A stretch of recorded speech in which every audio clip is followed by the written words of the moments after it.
Loki episode 1. Let's fucking go. It's the Marvelous Chats. With them Marvelous Chaps.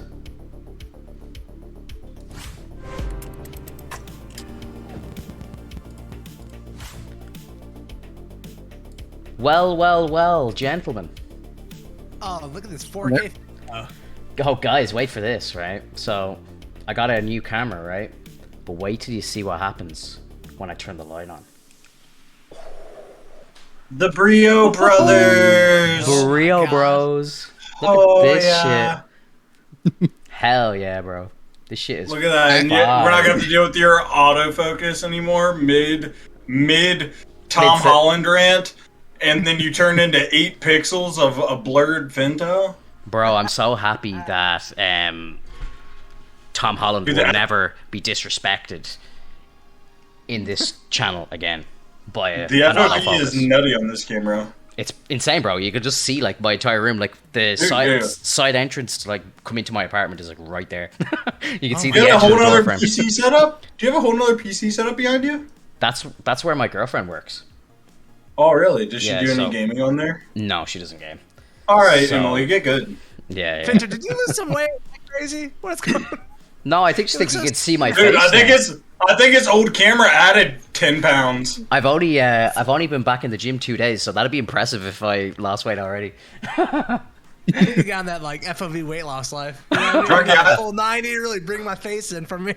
Hey, let's do the shout out on Drunky grinding commission work up until the start of the podcast. Don't act like I don't see you. Work. Going ham. I see you. Hell yeah! I heard Max Luther was going to pop in. Okay? I'm trying to buy us a Marvelous Studio. I heard Max was going to pop in, but I don't know if that's official. I've heard the same thing, and you never know as Max. It can go either way, you know? True. Yeah. Max better get in here. Does anybody know what t-shirt I'm wearing just from the little teaser? Unsock yourself. Yeah. I don't know why it's backwards. I need to invert it or something, do I? Or flip it or something? Like my text is it looks like that for our calls, but like if you look on your stream preview. Actually your stream preview. Yeah, I don't know. Actually, yours is backwards. Mine is backwards. It's on the stream. Oh, strange. See, like mine when I'm looking on Discord is backwards on Discord, but for your stream it's good. Okay, it's obviously because it's my camera or something. Too much for me.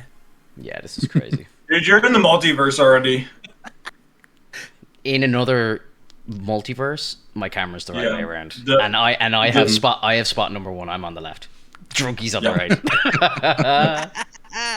100%. How was the week, guys? Good. It's good. Man, Fantastic. to be honest, now I was kind of busy. Now I don't know if it was because I was busier in work this week or not, but I felt this week there wasn't a crazy amount of news. Now, I think you're right about that. I think that they kind of cleared the slate about what they leak and stuff because it's like Loki week. Yeah. This is the launch. They want everything focused on Loki, so everything else gets kind of pushed away. And it just kind of goes to show you that they're actually just working with the leakers behind the scenes. We know what's up, okay, Kevin? We know what's up.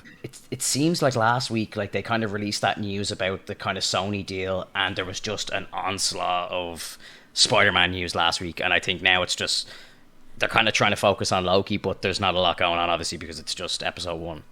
I think I saw there was a few bits. I didn't really get to tune into any of the streams because I was working, but there's a few bits on some She-Hulk stuff. I don't know, Alex, if you know what the story is there. I know there was a picture of Ruffalo on set. He's in all the CGI gear and stuff. So he's like 100% in the show. That was shown.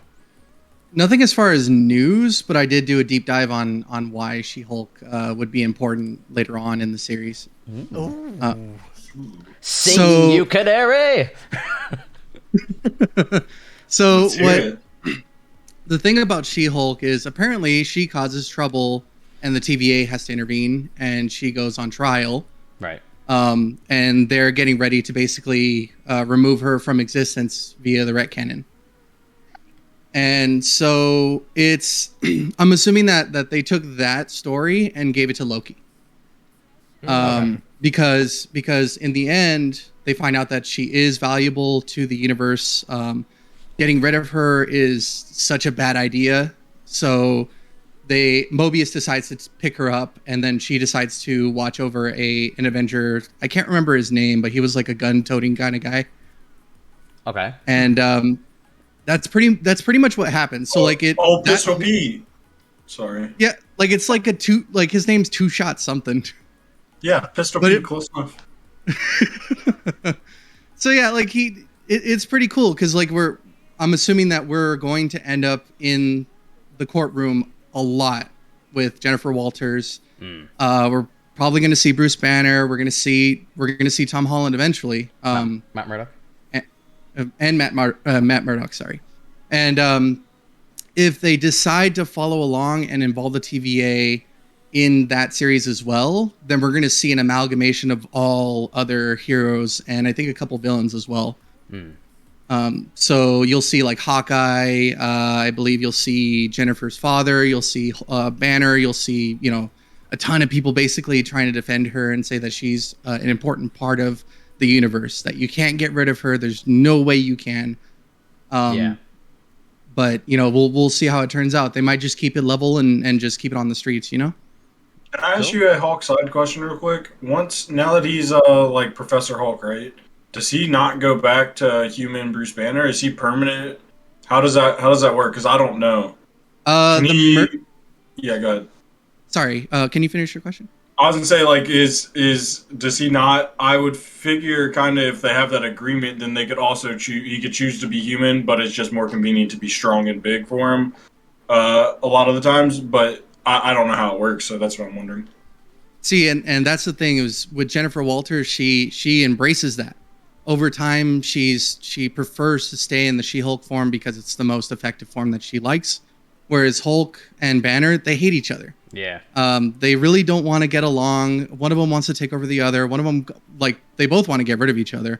And so, as far as the movies, they probably had a talk. They merged. They figured it would be nice to kind of stick together. But it's not a permanent thing. Eventually, he is going to have to relinquish that merging in order to become strong again, because he loses part of that ability to become angry, like angrier than ever. Yeah.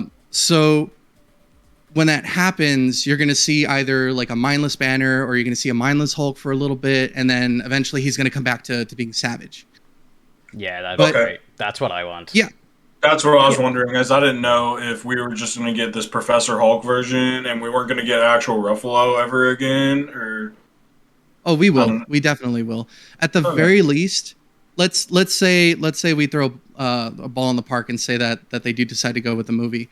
I wouldn't mind seeing a Battle of the Minds type movie where Banner goes inside of his mind and figures out all of the demons that are within. Yeah. Because a lot of people don't know that there's so many different variations of Hulk. There's an evil Hulk. There's a devil Hulk. There's a guild Hulk. There's all types of Hulks that you can just encounter in that area. And that would be a nice little kind of, like, even if it was like a mini series of him exploring like the mind of Hulk. Yeah.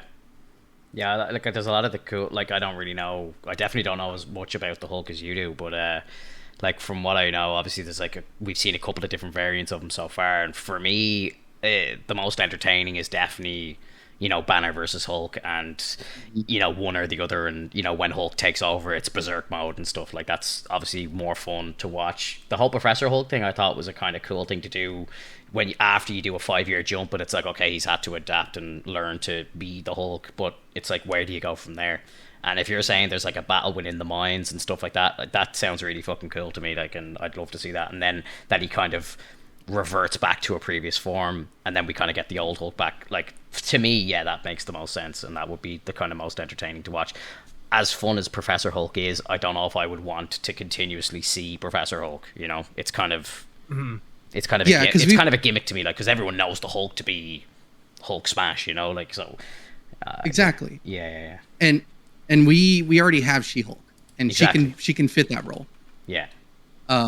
And it's Hulk's not really, like, Hulk's dumb, like, Savage Hulk is dumb, but in terms of like the other movies that we could watch, like Planet Hulk, World War Hulk, World Breaker, a lot of it has to interact with Hulk, and they talk to him more so than he talks. Gotcha.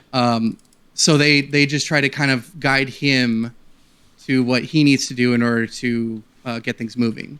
Which is, I mean, we already see that in the other movies. Do you think there's a path back to them bringing back like Bruce Banner and Savage Hulk through She-Hulk, where like she has to get like a blood transfusion to live, and like they can't, get Hulk's blood because he's Professor Hulk? Like, what needle are you bringing? Like a gamma needle to get those guys' blood? Yeah. So like, do you think they might use She-Hulk as a jumping point to bring Bruce Banner back to the MCU proper? So like That would be, yeah. Are you thinking That like makes Hulk has to revert back to turn into Banner to then give a blood sample to save thing? Yeah. Yeah. Mm-hmm. Yeah. Why does my camera keep flashing green? It's very annoying. I have no idea. Kyle, I see yeah, yours is doing the same thing. Like I've seen like one or two like kind of little very quick like 1 second green flashes. Mine, I saw little flashes. I think was due to all the lights I had going in the background, and it just was having a hard time adjusting. So I turned them off, and mine doesn't seem to be doing any of the little flickers anymore. It could be yours Mine doing just- the same, Mine just did it there. but it could be due to like your fireplace in the background. I don't know. That's kind of. I also have a Brio, by the way. Oh well. I'm currently using. Well, fuck you then, Alex. Eh, with your perfect Yeah, Brio. why didn't you tell us the secret settings? What USB port are you using? You guys, you got I to think I have a upgrade your U- drivers. I think I have a USB 3. I could have sworn I had the I latest updated. drivers. I did every update before the podcast today. Yeah, I was setting it up yesterday. I'm gonna turn my ring light down a bit. Maybe it's like a bright light or something. I don't know. We'll figure it out. We work in IT. We'll be good. We're Yeah. new Brio brothers. We're new to the fam. We're baby Brios. Baby Brio. Brios. Also, if it's only doing it through, well, this would be hard for Finto. If it's only doing it through Discord, you can use OBS as that virtual camera. That might fix it. Because I don't really use my camera in OBS at all, really. And what I was gonna do is, because I kind of hate the whole switching cameras and activations and deactivations between like Discord and OBS, so I actually have the old camera set up to OBS so that I never have to do that switch again. So that's what I was. Yeah. That's why I was like, so I've got a What is dual the- camera set up. Sorry. What is the OBS virtual camera? I don't even know what that is. Yeah, I don't know. It's like you set up a virtual port and then you can run the camera through it or something. Is it? I've never played around with it myself. It literally is like I updated OBS, and instead of like, in addition to like start streaming and start recording, there's one that says start virtual camera, and it basically turns your OBS into a shareable thing. So like I just like it just shows up here on Discord under my webcams. I just select OBS and it like pulls it. Oh, okay, so you're actually pulling the camera source from OBS instead of the camera Yeah, directly. so OBS is open right now. Mhm. Okay, so is that how Oh, you mine just I flat. just saw yours. is that how you Okay. get around having to do all the deactivations and shit, Drunky? Is it? No, So I have to do that all the time. oh, okay, yeah, no, I'm that constantly switching out cords and activations. And it's a nightmare. that shit drives me bananas, bro. I hate it. I Yeah. hate it. Okay, so that's enough tech talk anyway. That's for sure. I do that shit all. I do that shit all week, and I don't want to do it anymore. So I suppose the first question I'm going to ask, Kyle, are you still here? Sorry, I know your camera's off, but I want. Yeah. You're still here, audio, yeah. I'm still here. Okay, cool. So yeah, I suppose just to start off, so we'll kick into Loki, obviously. How would you guys rate the episode? First of all, like maybe giving out a 10, maybe some things you disliked, and then we'll go in and break it down fully. Because like I did a rewatch of it literally just before I went live, and I did my whole notes thing again. It's crazy. I literally was watching the show like live and taking notes. So I don't know if we want to kind of just touch on random parts, or like pretty much I can nearly go through it like kind of point by point, and it kind of goes through the episode in time nearly. So it really depends. I kind of want to let you guys talk and just let it flow, and we'll see where it goes. And then I suppose I'll make some points then. But yeah, tell us, Drunky, we'll start with you. I know because I had talked to you after you watched this episode and you said you had a few gripes. So I'm very interested in what these are. So, like, I would give it, like, an 8 out of 10, and it's a pretty strong 8 out of 10, because when it comes to, like, how everything looked, like, the show looked amazing, besides, like, the opening scene in the desert that looked like completely green screen and embarrassing. Everything else looked very, very crisp. It felt like it was in they created this idea of the TVA, and the look of it, and I loved it. I loved all that. I love everything they're doing in the show. I think Tom Hiddleston's great in it. I think Owen Wilson, even though he's just playing his own Wilson character that he plays all the time, their interaction is great. It's phenomenal. My big my two big takeaways that like I kind of dislike is I think from like when you kind of zoom out and look at the episode as a whole, there's not a massive amount of stuff that happened for an hour-ish show that's only going to be 6 episodes. Like it really feels like they kind of stretch everything out to like build the scenes up, and like that's cool. Yeah. But like if we got 6 episodes in this thing, we only got 5 more to go. How much story can they tell? So it kind of felt like we could have jammed a couple more things in there maybe. Also, my biggest gripe about it would just kind of be the disrespecting of like the Infinity Stones and stuff, where they just get like pulled out in a drawer and they're like, oh yeah, these are just paperweights. This is a Tesseract. Like, oh, throw it over here. Who cares about this stuff? And, like, I get where they're coming from, because like the Infinity Stones are only supposed to work in their universe. Like this is obviously outside of a universe or whatever. And so like they don't really have powers. But at the same time, it's kind of disrespecting like the 23 odd films that we watched leading up to this, where they're just not that important, or they lose a little bit of their weight because it's like, all right, well, they're not that important. They're not that powerful. Like they're just like desk weights around here. We're the TVA. And that just doesn't feel great. I'm not going to say it doesn't get explained or it's not good in the end, but right now it just kind of doesn't feel that good. And that was just kind of my like, okay. Okay. Yeah. It kind of like deletes the history in a way, or like damps it down. I know exactly where you're coming from. I personally liked that scene, but I take every single point you made and it all makes perfect sense, and I agree with you completely. But I saw the positives in it more so than the negatives, I suppose. Alex, what about you? What did you think? I gave it a 9. Yes, because although I can understand where Drunky's coming from with the Infinity Stones, it was just the tiniest little things that really like kind of wrapped it in a little bow. Like the moment he enters into the TVA, you see that the Tesseract, it literally powers off. Yeah. Which I thought was really cool. Like it gives you a foreshadowing of like how ineffective they are within the zone. Yeah. And how anything that's considered magical is basically null. Yeah. Another thing is that it did satisfy my need to understand how the hell do they fix it. Yeah. Because what it seemed like was that it was skewing, and those little reset bombs that they have effectively like prune it. So in a sense, we could sort of kind of like say, okay, that fixes it. We could just say that like the rest of the movies kind of go as the flow of time continues. And then this Loki is just destined to be reset no matter what. So you think they set off a reset bomb, and then like another version of Loki just goes back into the timeline and it just lives out the exact way that it was meant to? Is that what you're saying? Or maybe they skipped that little portion that got screwed up. So it's kind of like part of the film that got cut. You know what I mean? But like, is he going back to Asgard with Thor? Like, have the TVA reset that already, or you think that's to be done? Because the TVA has already reset it. Okay, so this is just a completely new version of Loki that's not tied to anything, basically, is what you're saying. Because although they are in a different zone, the flow of time has to continue regardless of what's happening, which is why they need to prune it. So that, like, at first I was like, well, how the hell is that fixing everything? And then I realized that it does, in fact, fix it, because it basically just, it effectively puts Loki back, because he's supposed to be killed. He's there. They already know he's guilty. They were about to reset him and put him back in place. Gotcha. So that's what I understand from those bombs. And what I'm thinking is that ultimately the other variant of Loki that's much more sinister is going to take an amass of those and try to wipe out some part of like the universe and create like this multiverse of madness kind of situation. Yeah. And one thing that I didn't realize was that there is a 2015 Secret Wars that involves multiverses. Yeah. Which I never read it at all. I only know the original. Mm-hmm. So it's possible that, this could set off the motions, and we're going to get a Secret Wars. Ultimate, 100%. like, it's coming. I think they kind of announced it already, right? The Secret Invasion is the show, but like they've announced that the next Avengers movie is going to be called Avengers Secret Wars.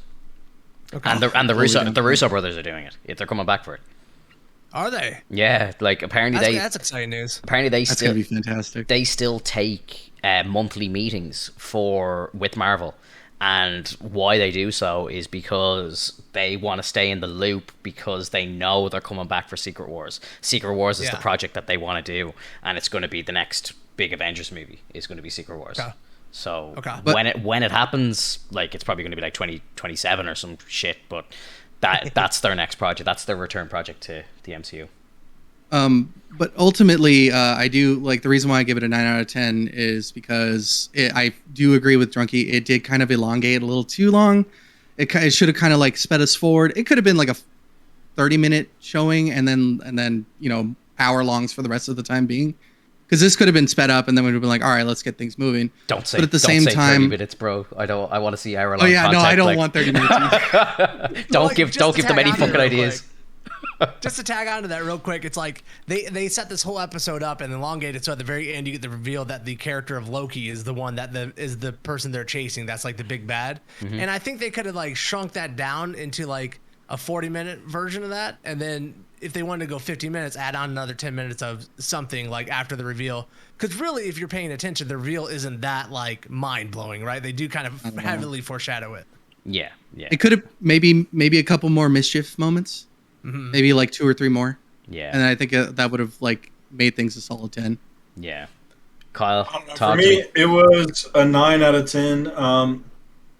I see where Drunky's coming coming from when he says that they disrespected the Infinity Stones, but for me, that was actually one of my favorite parts of the episode for a completely different reason. That the acting that Tom put into that realization of the power that he's kind of dealing with right there.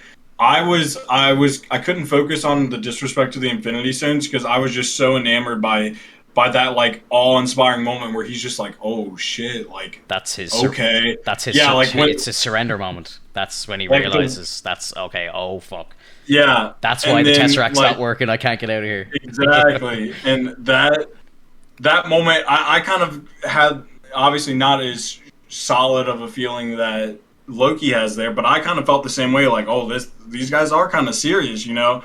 And also, I could see past the disrespect because Casey is possibly one of my favorite little side additions that we've had in a while. Like, What's a love fish? him from the start of the episode to the end. He's like, what's it called? Tesseract. He's like, sounds dumb. Yeah. Instantly from the start of the episode. What's He's a fish? good. And he's like, what's a fish? He's like, what? You don't know what a fish is? He's like, well, I need to know what I'm being threatened with if I'm going to comply. Yeah. He's like, horrible, painless How do you not know what a mindset. He's fish like, is? okay, I comply. He's like, jeez, I comply. I love Casey. Yeah, he's a legend. Um, I love where he's yeah, like. so- I love where he's like. What did he say? He's like, Loki's like, how the hell do you not know what a fish is? And he's like, I've worked at a desk my entire life. exactly.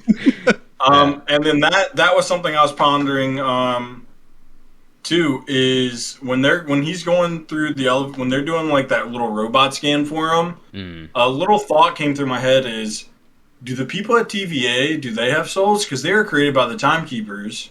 So maybe they're robots. Maybe that's kind of why they have these precautions, is because they're checking they know of the existence of these soulless robot beings, because maybe all these TVA people are robots. I can't imagine them having souls, because if the Timekeepers made them, they made them to do this for eternity, to see out their project, their timeline, right? So maybe all these TVA people are robots. I don't know. Something that was just a passing thought I had in the episode.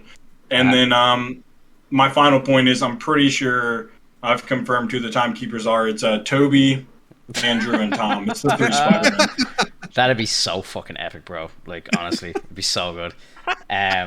Just, well, I think like Madam Web should definitely be one of the Timekeepers for sure. Oh yeah, for sure. So like, That'd be sick. Yeah, that'd be so fucking cool. Like, But, like- all jokes aside, we will always turn it back around to Spider-Man. But yes. yeah, no, like Yeah, I 'cause then- agree. You see this As a TVA even in that little one scene, like he's like, here, I'll take you to my desk, you can burn it down first, and they're having that little banter. But that's when they stop and he looks at that super obvious green screened background that's supposed to be the vastness of the TVA, but like when you look at that, it looks like yeah, they're so cool. it's so endless. It's so endless. And it's almost like it felt like almost one of the Star Wars scenes from the new age Coruscant Star or Wars whatever. Grand City. Yeah. Yeah. And he's like, I thought magic doesn't work here, and he's like, it's not magic. So Yeah, it's like obviously this is all technology and stuff, and I don't know. I Maybe think that's a yeah. play them saying that they have their own advancement and they've kind of advanced on their own. I'm not sure, but I'm kind of confused with what these TVA people. I think you're meant to be at the moment. Like I think there's definitely hints to, when Owen Wilson says that time moves differently here, and that's definitely kind of, the timekeepers talk about, or when you're watching that video, the timekeepers are saying that they went through all the wars, and the feeling that I get is that they're at the end of time, and they're actually monitoring all of time, so they can view time from start to finish horizontally, so they can pass back. That's how Morbius is jumping back to the 1500s, and then in the TVA it looks like they're in the year 3000 or something. Like, it's crazy. So I think time to them doesn't exist, and they can just hop and they can time travel, they can jump back and forth whenever they want. So yeah, I would presume to have achieved that, you would need to go to the end or close to the end or whatever, and then you kind of, that's where you set up base and then you work your way back. So that to me is why it looks like they're in the future. I saw as well, and I did notice this in the initial trailer, that it looks very similar to the Quantum Realm. So there's a lot of people speculating that the actual TVA is in the Quantum Realm, and then maybe that's why he's saying that it's time works so differently, because they're actually in a microverse, and then they have ways of traveling out, and then that works on a number of levels, because it's going to then link it to Ant-Man 3 and Quantumania. It's all about linking all this shit together. The comment about robots, I think, was quite funny as well, and I don't know if this is a spoiler or not, but I think it's pretty known that the Eternals are actually robots. They're not actually humans. They're robots, but I don't think that they know that they're robots, and I think that's a link from Loki to Eternals. So I think that's kind of the whole tongue-in-cheek of that will become very clear when you watch Eternals, and it's kind of like, oh shit, these guys are like 7,000-year-old robots that were put in place as guardians for the galaxy, and they don't age because they're not human. They're like android or whatever, which is fucking sweet. So they're like elementals or whatever you want to call it. Some of them have like elemental powers and all that sort of thing. But I think the episode for me, when I first watched it, I was like, my first kind of like response was just like that it was perfect. Like, I couldn't think of anything. I just really loved it. I think maybe as the shows go on, maybe it might go down a bit, but in my eyes right now, that 1 hour is like, for me anyway, is like the best piece of content that we've seen from Disney Plus. Like, hands down, in every aspect. Like, action wise, acting wise, story wise, everything. Like, Owen Wilson and Tom Hiddleston, like, I just love the banter back and forth between them. It's just so fluid. It's perfect. Just like, even like, where he's like, don't make fun of me, and like, Owen Wilson's like, I wasn't making fun of you. He's like, I'm very intelligent. And he's like, oh, I know you are. Like, there's just that instant respect, and just the back and forth is just, it's fucking tense. Like, he's like, I'm actually a big fan of yours. Yeah, he's like, I'm a big fan of yours. Like, it's you feel tense watching it. And like, I love how Loki he takes the time turning and he goes, mischievous scamp. It's just so good, bro. Like, there's just so many little details that I just absolutely fucking loved in it. Like, just like everything about everything about Owen Wilson's character was just fantastic. Are we supposed to know who this the chick was that was reading, like, the judge almost? Because like, Owen Wilson's like, I don't know if it was a big line, but he's like, I feel like I'm always looking up to you, and that's appropriate. Yeah. So I don't know if we're supposed to know who she is, if she's a more important character going forward. I think she's like the lead, the kind of leader of the TVA. So it's like, they say, like, Loki's asking the questions, like, who decides the timeline? They're like the timekeepers, and it's like, they dictate the time, and it's like, well, what do you do? And she's like, I dictate the time as given by them. Dictation. So like, as through their dictation. So like, I would kind of view her as being the head of the TVA, and like kind of next in line from the timekeepers, like, you know, so she's like number 4 technically, is the way I saw it, but I don't know. The D team is number 4. Watch what you say around here. Of course. Well, I'm talking about just in the TVA. I'm not talking about 616. You know, we own the 616. I'm talking about all the universe. We're the 4th best timekeepers in this universe. You know? Yeah. So honestly, I can't remember exactly the name, but she is an important character that is also a love interest to Kang the Conqueror. Okay. And I believe it was speculated that she was also a person that was pulled as a princess from a different timeline.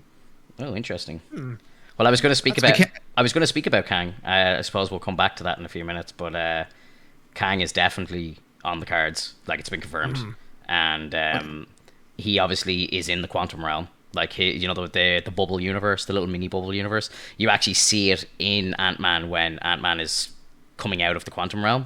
There was like some nerds going through the shot by shot, and they saw the mini, like, the bubble realm or whatever you want to call it, and they confirmed that yes, that is the universe or whatever that Kang is from. So that's 100% he's coming. So that makes even more sense. Yeah. Like, you know, the second I hear something like what you're just saying there, that she's linked to Kang, I'm like, okay, well, that's 100% now. Like, you know, it's just guaranteed that that's where they're going.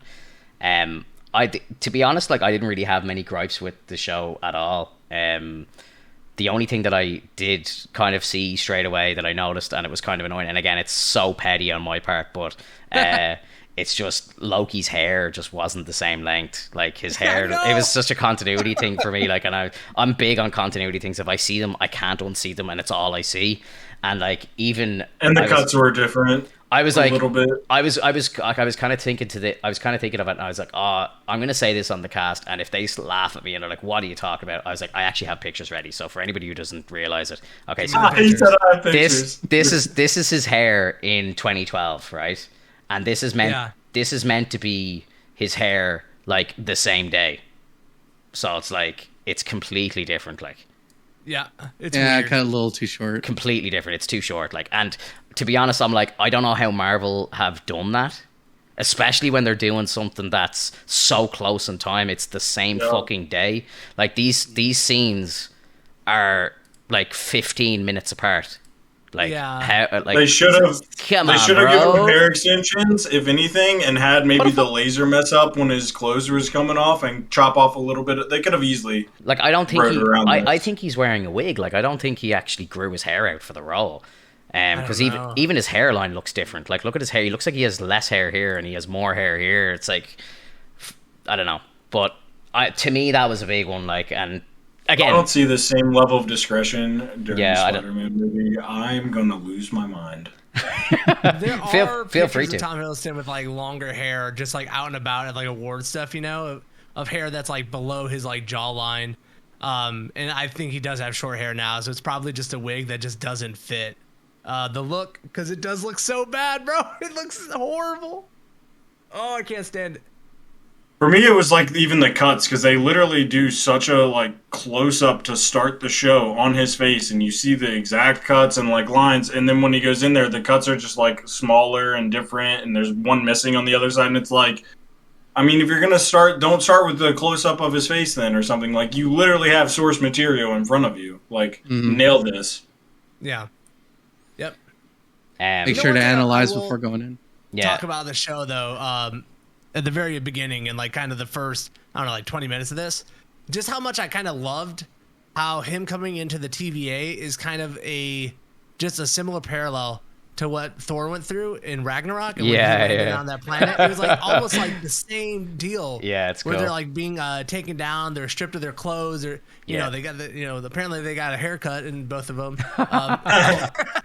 And so, like, I really like that, where it's really showing that like this is Loki, and he's about to be sent on an actual hero's journey, and we're gonna parallel that with his brother. Yeah, which I just think is a cool thing that's been brought through because of their family. I love it.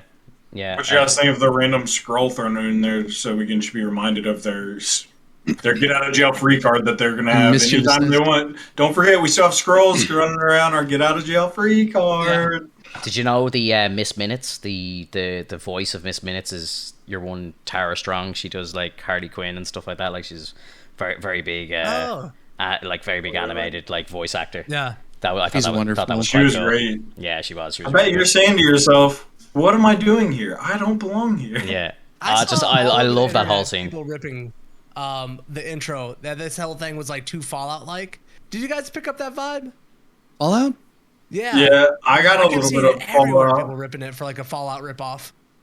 No, I did. I didn't. I I didn't maybe notice it's that the at all. jumpsuits. All the Maybe it's all just the the aesthetic. animated stuff, like with the Oh, lady and the clock, and then when they're like explaining the variants and like the way they got the character. And I was like, dude, I like play Fall all the time. Like, I didn't get this. I was just wondering if like you guys picked up on that because I literally I was digging through Twitter threads of people just like bashing it. I think Um, that's never just like played it. old school animated vibe. Like you can't do old school animation without getting that vibe. I don't think. True. And it's kind of do a bit of research, I would say, and I guarantee you that Marvel did it first. Like I can almost guarantee you that Marvel, like the first like kind of TVA in the comic books, is probably from like the 60s or something, and I guarantee you Miss Minutes is in there. So if anything, fucking Fallout copied them, is what I'm gonna say. That's how I look at it. I'm down with that. Yeah, like, it's always like, you hear these things like, it's like, like, oh, Watchmen are copying something else, and it's like, bro, DC are around since the fucking 40s. Like, if anything, everyone is copying the early DC and Marvel. Like, it's Uh-huh. they are the Finto. they are the Gospels. Like, yes, Finto. For me, Rick came from Fortnite, right? what? Rick? Yeah, Rick is from Fortnite. Yeah. Fortnite. Yeah, it's the guy from Fortnite. you guys better pad your drywall. Yeah, I will be there shortly. yeah, Oh, I just Rick, like, you know that guy from Fortnite? I think I've seen I saw a few people kind of online talking about how like the episode, like WandaVision, kind of bumped up Ultron, the movie Ultron, in a way, because it kind of expanded on the story and stuff like that. And like my first impressions of watching that episode was I just absolutely fucking loved everything that they did with the footage from the original Avengers movie. And now I think that has kind of done the same thing. It's kind of elevated that movie even more. And like that's just the beauty of this whole thing. Yeah. It's just like, you get a project 11 years down the line, or whatever, or sorry, 9 years down the line, and it's still adding to the value of the original content. Like Loki flicking through and watching his life go by, and crying with Odin and stuff like that. Like, and you almost see his character develop through that timeline just as he's watching it. He's obviously, you see him instantly getting upset, like, and thinking that somebody's kidnapped his mother, and he's like, where is she? You're holding her, and all this stuff. And like, that's the passion that he had when she died. Yeah. And then it's like, you see when Odin dies, and you see all, like, he's instantly breaking down, and like, yeah, I just thought that was kind of beautifully done, and it kind of bridges the gap almost, because he hasn't experienced all those years of character development.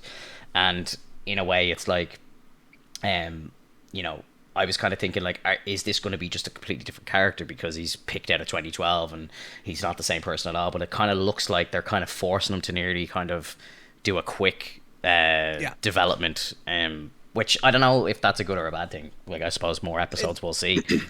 It definitely seems like they're setting Loki up to come back into the MCU in the main timeline by having him catch up as a character. I don't think that, like, if he wasn't going to come back into the movies in any sense, I don't think they would spend time kind of catching him up like that. Personally. Yeah. I think he needs to kind of know his history and stuff like that, which I just fucking absolutely loved that scene, him like scrolling through all the footage and stuff like that, because that's exactly what you would do. If you were in that situation and it's like, I've been picked out of time here, and these guys seem to look at time in a line, I'm going straight to the end. I need to see what happens. Like, do I end up like rich or whatever? And you know what I mean? Like, right. you gotta find that shit out like straight away. I think that like the whole episode has this theme woven into it so well, where he's like the Infinity Stone part is like one of the climaxes of it, and then him watching the film is another climax of it. But it's him slowly realizing how powerless he really is. Like, he comes into it, he lands in the sand, and he's like, I've had enough of people in armored suits telling me what to do. Gets hit with the slow motion hit. And then he's in the TVA, and he's like, this is fine Asgardian leather. Do not touch it. All of it gets zapped off of him. And then he's slowly getting stripped of his power bit by bit. The Infinity Stones is a big moment where he's like, everything is powerless here. He even tries to use his powers at one point. They laugh at him. and then he gets like one of the climaxes of it. He's like he sees his own death, and it's just like it's a very heavy thing. Yeah, and he's just like then, yeah. No, it's just fantastic storytelling. Like I love it. Like I love how he's even like when he's a god doesn't play. And everyone's just looking at him like, what are you talking about, bro? Like, you know what I mean? And it's just like, that means nothing here. Like, we've seen 100 Lokis and we'll see 100 more, It's like, it's just fucking crazy. Like, and that's the reason why I love the Infinity Stone scene. It's just because there's that instant kind of realization. The second he opens it up, he sees all the stones there. By the way, as well, there was no Mind Stones. I wonder what that's about. So there was all like reality and space and power stones, but there was no Mind Stones, which is quite strange. Interesting. Yeah, I thought the yellow ones were Mind Stones. There's no yellow ones in that. There's no. There's a big one. Yeah, there's a big ass yellow one. It's like a chunky boy. Original pile. I don't know if it's like I saw someone breaking it down and they were talking about how like the Mind Stones were not there, but there was like vast numbers of the other ones, like, which is kind of crazy. I don't know. I was one thing I can't let Alex get off easy on this one. This show wouldn't be possible, and this is all the fault of the Hulk.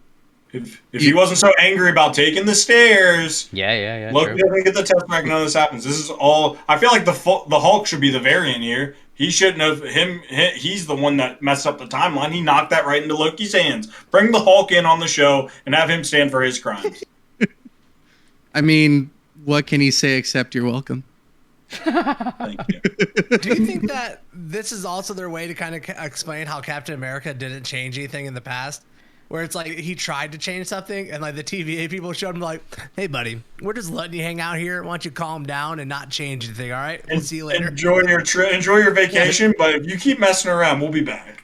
Yeah. There was a thing in I think New Rockstars. They said that in the background, Peggy. It's possible that you see Peggy. Yeah, it is Peggy. Really? They've confirmed it is Peggy. Yeah. Oh my god. Yeah. She's there is a Peggy Carter. I was going to talk about this after we kind of broke the episode down, but I suppose we'll talk about it now. My bad. Sorry. No, like basically, there's a scene in the show. I'm going to bring up an image just so you can actually see it. But basically, so what they're saying is that there's a version now. Again, I don't know if this is that was her there. She literally gets pulled. This is the scene here where he's talking. One of the little doorways opens, and she's getting pulled in. Oh, I didn't know. Oh, okay. That's her. I remember that scene. It's her from around this time period as well, because she's wearing the same clothes. So it's around the time of the 1950s when she was in Agent Carter. So some people are ABC show went. Some people are speculating that that's actually a good show. Some people are speculating that potentially Steve going back, and she's going to somehow pay the price for Steve going back. So that version of her is going to be taken. So I don't know then if that's going to expand the Captain America character. Maybe he has to then go back to repair the timeline to put her back in place so that she can live out her life or whatever. But it's a crazy thing. And then it's like that kind of opens questions like why is the sacred timeline not fucked up when Steve Rogers gets to go back to the 50s and live out his entire life and completely wreck everything? Like, if you're talking about the butterfly effect, like, him just even being there just changes absolutely everything. Like, you know what I mean? Yeah. Steve saves like some random person from getting hit by a bus, which of course he would do. Like, he's not going to just stand there and go, look, I can't change anything. Of course he's going to try and help people throughout his life. He's going to change the entire timeline.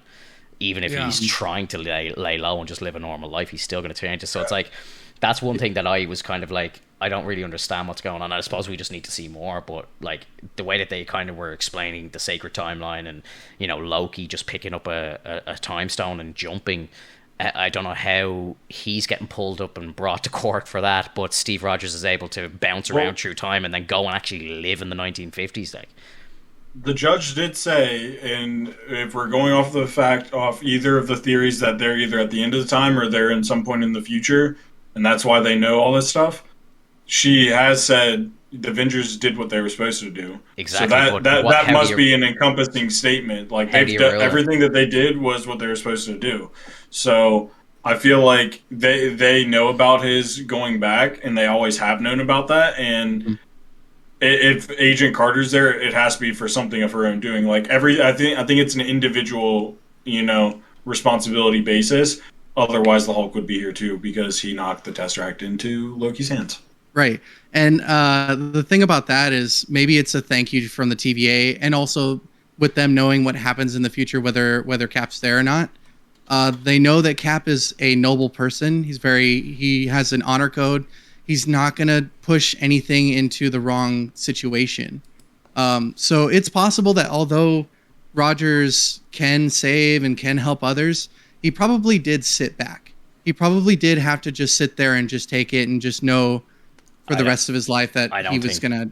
I don't think so? Steve Rogers can do that. No, I really don't. Like, yeah, are you to tell me that like he knows what's his higher cause to just sit at home and have a family with Peggy Carter? Like, I don't like. That's all he wanted. The sacred timeline, like that's the highest ideal is the sacred timeline. I don't think service to that. I don't think Steve's aware of it though. Like, they don't have a clue that any of this is going on. Like, this is right. Like, you would think someone like Loki, who's been around for like thousands of years, and like, Loki as a character, like for him, Thanos is the most terrifying person in the universe, and that's why even when he's watching his death, you see the worry and the fear in his eyes because he's like, shit, this guy got me.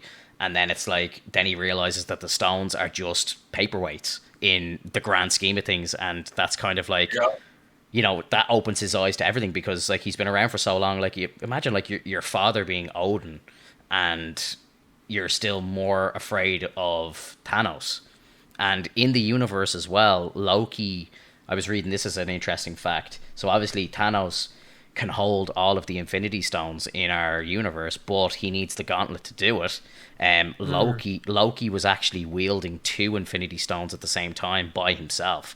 So it's like, that just proves how powerful of a character that he actually is in the universe, because he has the staff with the Mind Stone and he was using the Tesseract at the same time.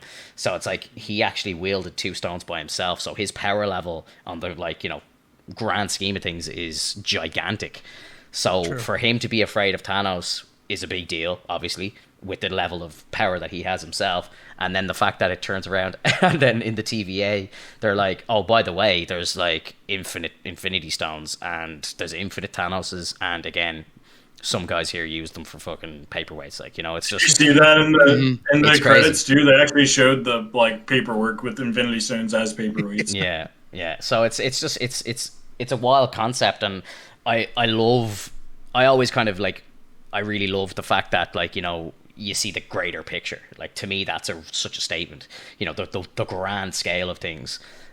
Just, it kind of does put a dampener on it in a certain sense. Like, it kind of makes the whole Infinity Gauntlet saga kind of pointless at the end. But at the same time, it's amazing to see that there's a whole grander thing. Like, I always think in real life, like, I always like, I don't know if this is just me, but do you ever like get burnt by the sun and then you just think like, how fucking crazy is it that there's a fucking star in the sky that's a light year away or whatever, it's 1,000,000 miles away, and I can walk out not wearing cream and it's gonna burn my skin? Like, it's fucked up to think about. Like, the craziest part is, if the sun died, you'd have 7 minutes.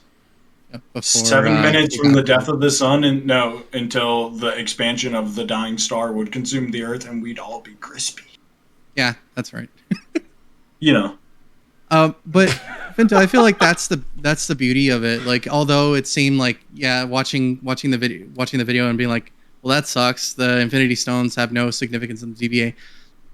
That was the whole point. Yeah, exactly. Is to show like, but it does suck. Like, thinking about it. But the moment you get back into your own universe, it's like, all right, now I can use these, no problem. Yeah. Right. No, that's why I love it. Like, that I had no problems with any of it.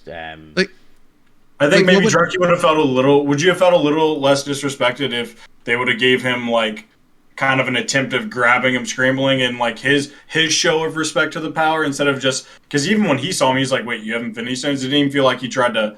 Would you have felt less disrespected if he had like kind of tried to grab him and like do something with him and like snatch him real quick instead of just have a casual conversation? Or was the casualness of it, is that what made you feel so It's the disrespected? casualness of it, that they're just there in the first place, and like they're nothing, and they're not that like, you know, we went through like fucking what, 10 years, 23 movies, whatever it is, of like these being like the highest things in the universe that rip the whole We sacrificed universe Black apart. Widow. And then it's just they're so casual about them. Just casual about them. Here's another They even get destroyed. Yeah, well, I was about to say, here's another crazy detail. So obviously, you got to think then that with all of that happening, there's a drawer full of Infinity Stones. So there's universes that are in existence then that don't have those stones in place. So what the fuck is going on in those worlds that, you know, in like Avengers when the Sorcerer Supreme or whatever, you know, the baldy one, what's her name?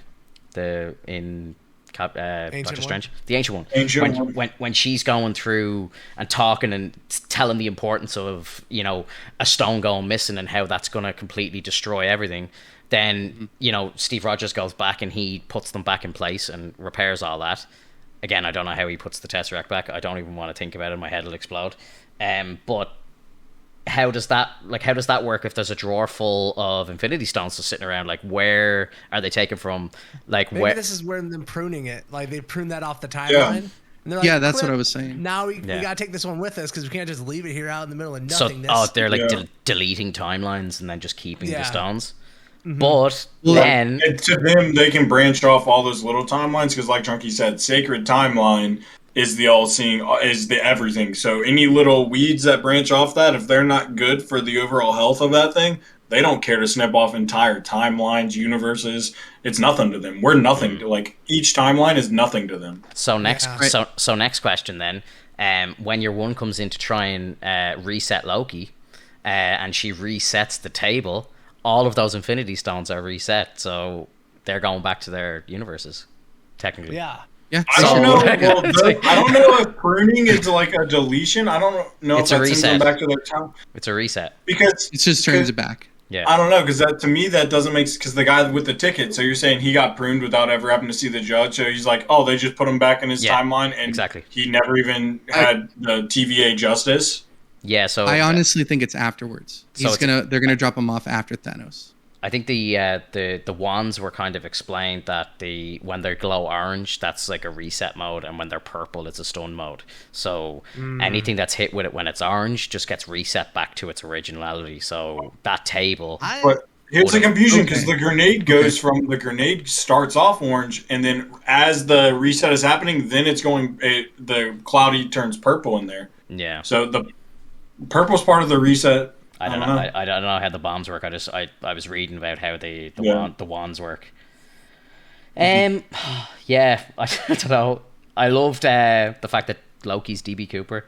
I thought that was fucking brilliant. Yeah, that was amazing. That was just so good. That's such a deep cut, though. Yeah, it's so good. And then it's like, you know, oh, I lost a bet with Thor, and then you're like, oh shit, like Thor. Because if you think back to when we first meet Thor, he is a bit of a bollocks, like, so it's like, you know, it's like, oh shit, I had a bet with Thor in the 60s, and I had to go to Earth and, you know, pretend to be DB Cooper and all this stuff. So like that sort of shit, I would love to see a movie or something, you know, where they kind of went back and told that story. I would love to see that sort of like timeline, like a satire documentary with like the History Channel or something. Bro, I just think that shit would be so fucking good. Like, that was funny. He's like, they better be ready with the Bifrost, and it zaps them right out of the air. Like, yeah, that was pretty funny. Yeah, it was so good. And then like obviously the real case of DB Cooper, obviously they found the money floating in the river.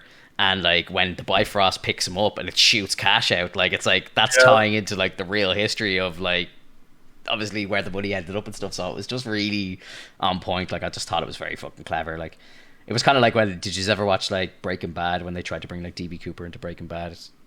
No, I never saw the Breaking Bad. I watched that, but I don't remember the DB Cooper being involved in the Breaking Bad. Bro, like DB Cooper is actually like a massive part of the show. It's actually hilarious. So for anyone who hasn't seen it, I'll just it's take me 2 seconds to explain. So basically the story, if you know Prison Break, the main guy, his brother gets convicted of murder, but it turns out that he was framed. So his brother, who's like an engineer and stuff, basically finds out a way to break his brother out of prison, and like tattoos all these like plans onto his body and gets himself arrested, gets put into the same prison as his brother, and does a prison That's break. not Breaking Bad.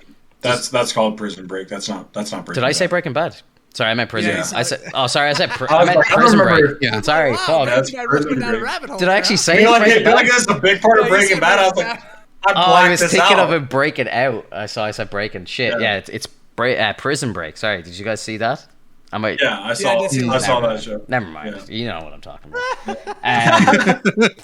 I'll delete it from the VOD. Doesn't exist. Doesn't exist. Do you guys just like? Did you like the timeline being explained the way it was? The Like, with the cartoon. computing timelines, yeah, and like just kind of like what it means overall to like the series and like in MCU. It's like there's no longer we're no longer like on a timeline and like all the choices or whatever. Like people have choices. Now it's like a predetermined path. Like it's predetermination. Like, do you guys like that? I did not in like the that at MCU? all. Hated that part, dude. It was like Yeah. because like I like how like, and I think maybe they're doing that on purpose because they're having. That's what got us to like Loki more because he's sitting there fighting that. He's like, I made myself who I am. I make my choices or whatever. Right. And he's fighting for our stance. So maybe they're just using that aspect to make us attach ourselves to Loki more.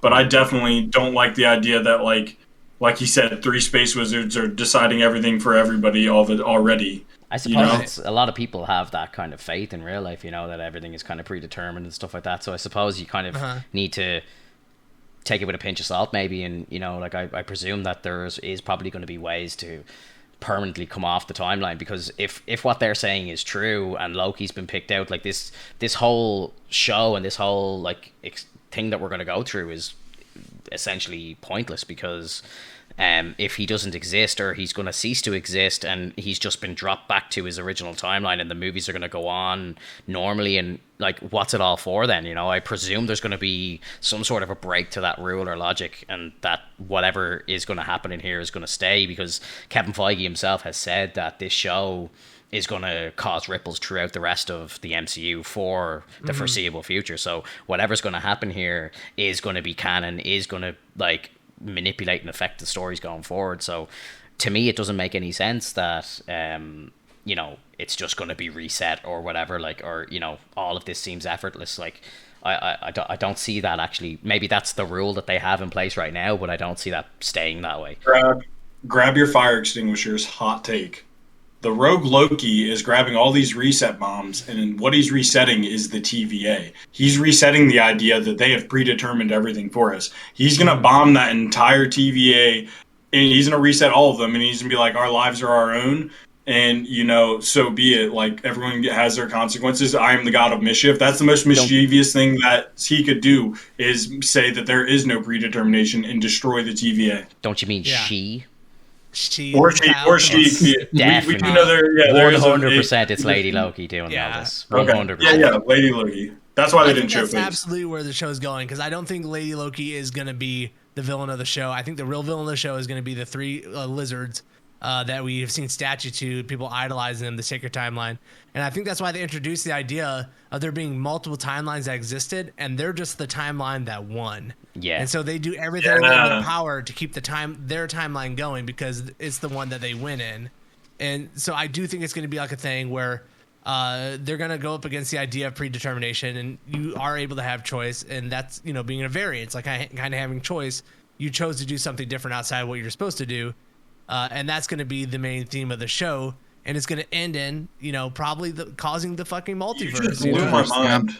You actually just blew my mind. I didn't realize, even through watching it 3 times, I didn't realize they weren't some sacred timeline ever. They were just the one that did win the war. So to them, it's like if they manipulate the Germany won World War II, then they'd be like, we're the sacred, we're the sacred country, So they're easily could be. That just blew my. I never took it that way until you just put it like that, and you're like, they're just the ones that won the war. That's what makes them the sacred timeline.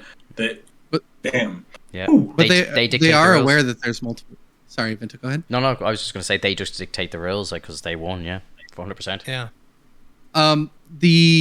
They are aware of different the multiverse, so they are aware of different universes, because I don't know if you guys were doing any sort of pausing after you watched the episode the first time, but if you look at the end of the reel with Loki. As it's flying off, you see Loki's like initials, and it says Earth 616. So they are aware that they pulled Loki Laufeyson from Earth 616. So they are saying that they are in the Earth Prime, and so when it comes to the Timekeepers, there was a previous set of people called the Time Twisters, and the one He Who Remains is the guy at the very end of time itself, and he created the Time Twisters to somehow get the flow of time to work properly. But they were a flawed kind of race, and they actually have their own universe where they survive. But in turn, it's up to like Thor and I can't remember if, I think who else. Thanos helps in that series. Yeah, and they help get rid of the Time Twisters, and so the universe that the Time Keepers exist is the same universe where the Time Twisters are gone. So I'm assuming that when they were talking about the multiverse war, it's possible that the Time Twisters messed up the timelines like crazy and made them fight in order to find out who's the most powerful. And then when the Timekeepers were created, it created that like strong flow, the sacred timeline. And so that's where we go. That's where we keep moving. Also, I also feel that the sacred timeline is an homage to the Prime comics, because that's exactly how it goes. That's how they print it. That's how everything's supposed to flow. And the heroes and villains have no ifs, ands, or buts about it. You know what I mean? Yeah. Yeah. Yeah. Shit. Dude, we're getting like, and we have so much more multiverse movies and shit like coming forward. You better start doing some Sudoku on your off time. Exercise your brain because it's gonna get repeatedly.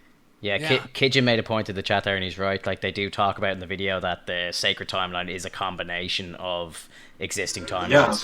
Yeah, that's what the winners of war would say. The winners of any war dictate history.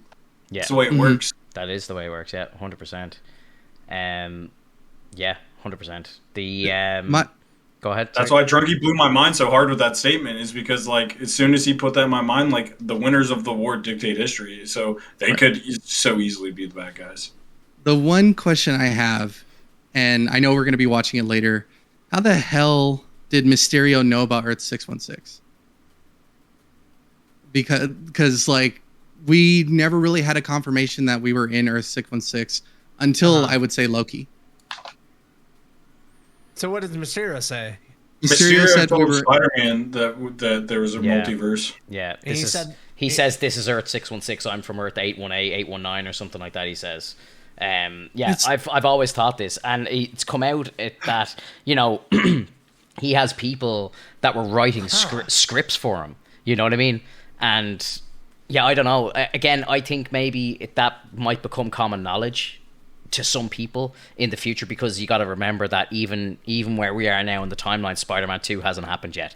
So I think maybe some people because I think there's a few people that are working for Mysterio that are obviously high ups in like Stark Industries and all that sort of thing, so maybe some people might get a whiff of the multiverse in some way, maybe a connection to Doctor Strange or something. I don't know, but I'm gonna presume that there's some sort of a connection there, and that's how he knows 616, and that's how they don't really bat an eyelid at it.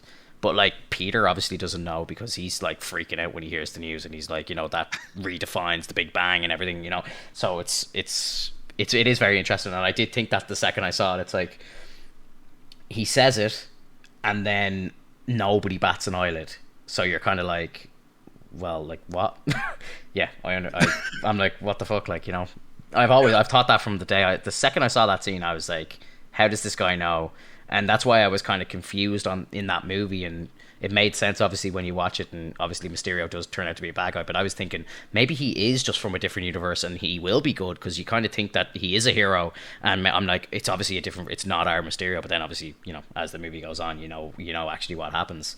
But yeah, I thought that was very interesting, and I think as we know more, I think what's going to happen is movies like that are going to start making more sense. And I think even WandaVision and this show, and maybe like Eternals and Spider-Man 2, Spider-Man 3, they're all going to just flow even better as we kind of see them all. And I think we're going to get it, like right now we're kind of viewing the start and we're viewing a bit like kind of 3/4 of the way in, and we're kind of missing a bunch of patches. It's crazy. How many buzzwords were they like throwing out, man? Like Nexus, multiverse, man. I was like, Yeah. oh, we're doing it. It's all coming. Sorry, Blakey's asking in the chat. So when Owen Wilson and Loki are looking at the buildings and flying cars, that's 2012. So no, I think what's actually happening there is in TVA. In TVA. I think TVA could be like in the year 3000. Like they're just They could be outside of time. Actually, I think I think they're in a microverse or a multiverse, like the quantum realms, where I think so time doesn't exist there, and they could just. And obviously the TVA have the power to travel back and forth and so on. So I think he's way in the future in a microverse that time just moves differently. So I actually don't think that like Owen Wilson's character is like a 7,000-year-old being. I actually think he's just a normal man, but he has the power to travel back and forth in time, and he's just living a normal life, but his life is slowed significantly down just because even if you think of when Ant-Man goes into the quantum realm, he's there for 5 hours, but the 5 years of Infinity War pass up to Endgame, and that's when he comes out. So he's experienced for 5 hours, it's been 5 years. So, you know, Owen Wilson's character could be living in the TVA for 10 years, but in the real world, that could be 1,000 years. You know what I mean? So it's, you know, and that's how he's able to bounce back and forth. If we want to disprove that they're not TVA robots that are soulless beings, otherwise, why are they scanning for soulless being robots?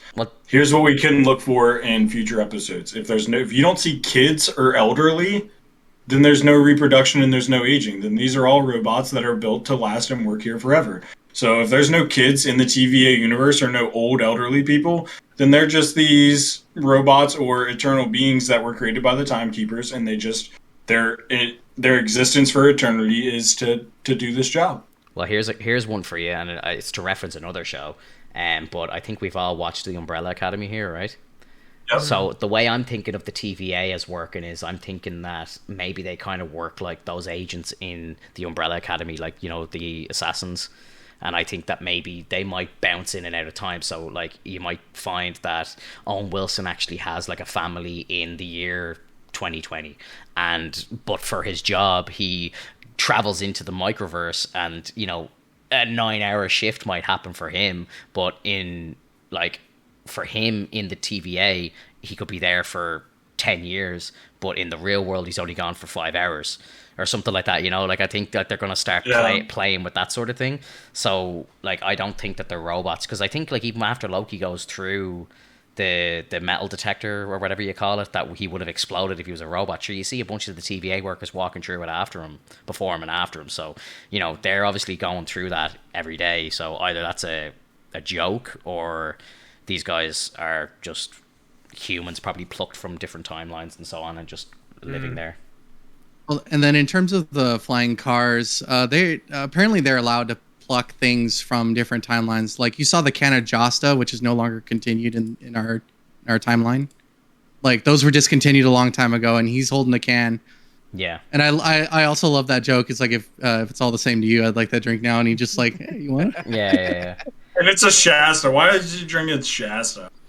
I think it's like it's I don't know. Yeah, it's interesting. Like, I'm curious to see how they're able to navigate around through time so easily. Like, obviously these portals that they have must just like be time machines, because, you know, at the start of the episode, the first time you see Owen Wilson, he's in like 1558 or something, and then he jumps back to.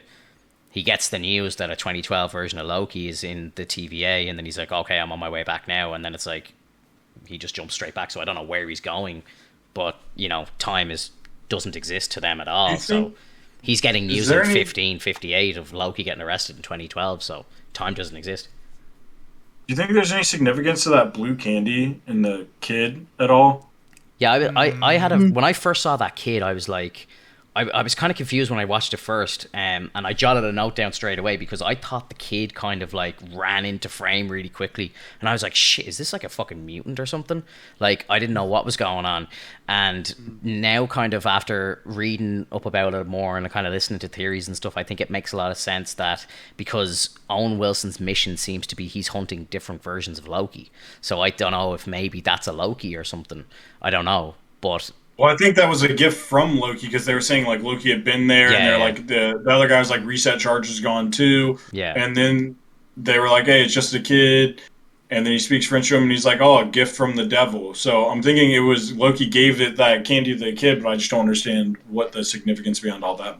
I don't. I think it's foreshadowing. Yeah, I hate the whole like Mephisto thing. Like obviously the devil on the window. Like it's not. Yeah. They've confirmed it's not Mephisto. So like we're not going to even theorize that it could be. But I'm just it's thinking classic Loki costume. It's just so annoying that they put something like that in, which is clearly looking like Mephisto, but they're saying that it's a different version of Loki, like a devil Loki or something, which is crazy as well because. Well, yeah, and it's just I think it's supposed to play off the whole idea that Loki, like the devil character in like Christian mythology, is like that's the mischievous character, right? And like Loki's the devil of Norse mythology. Like he's the one who plays differently, and then he has huge horns too. So it's just kind of And imps are and even like imps are little devils that are mischievous and yeah. So I don't think it has to do with Mephisto. Like even when they were making it, like I don't think we had WandaVision. I don't think we think that's Mephisto.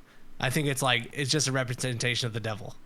Maybe. I think everybody's just longing for Mephisto at this point. I just think I don't know why that. That's Mephisto. I don't know why they put it in. It's just kind of like when they put it in, you're gonna rile people up like with the whole Mephisto thing, and I just think you can keep it out. Like I think after everything that happened with WandaVision, it's like if it was my show, I would have taken that frame out. I would have just not had that scene in it. Like I would have just said, look, let's just leave the whole devil shit out because people are just gonna go crazy on Mephisto again.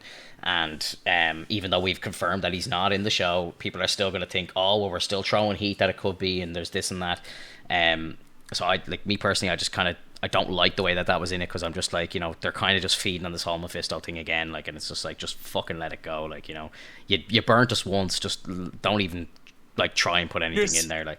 I can hear the rage in your voice, bro. Like, it's just this is how you're gonna feel after Spider-Man 3, okay? Not at all, bro. Even if Spider-Man 3 is dreadful, it's gonna be amazing. Like that's how high the bar is right now. So I mean I really think that the gum is a foreshadowing, much like when Kyle was saying that they're gonna take all those reset bombs, they're gonna bring it to a point where like something's gonna happen and multiverse, boom, kablooey. Yeah. So that huge foreshadowing. My official prediction is that they're using the goal is to use all the reset charges in the TVA. That's official prediction. Episode 1, see you at the end of the series. I think the blue gun's definitely going to come back and be like a thing that clues the audience in on something that's going on. And Owen Wilson might like see the blue gun and be like, oh no, it's a trap. Everything goes off. Like it's supposed to be like a clue like that. I think that like the Loki is just that Loki or Lady Loki or whoever it is just grabbing like different things from time. So like taking a G Fuel shaker and like throwing it back to the 12th century, like just to fuck shit up.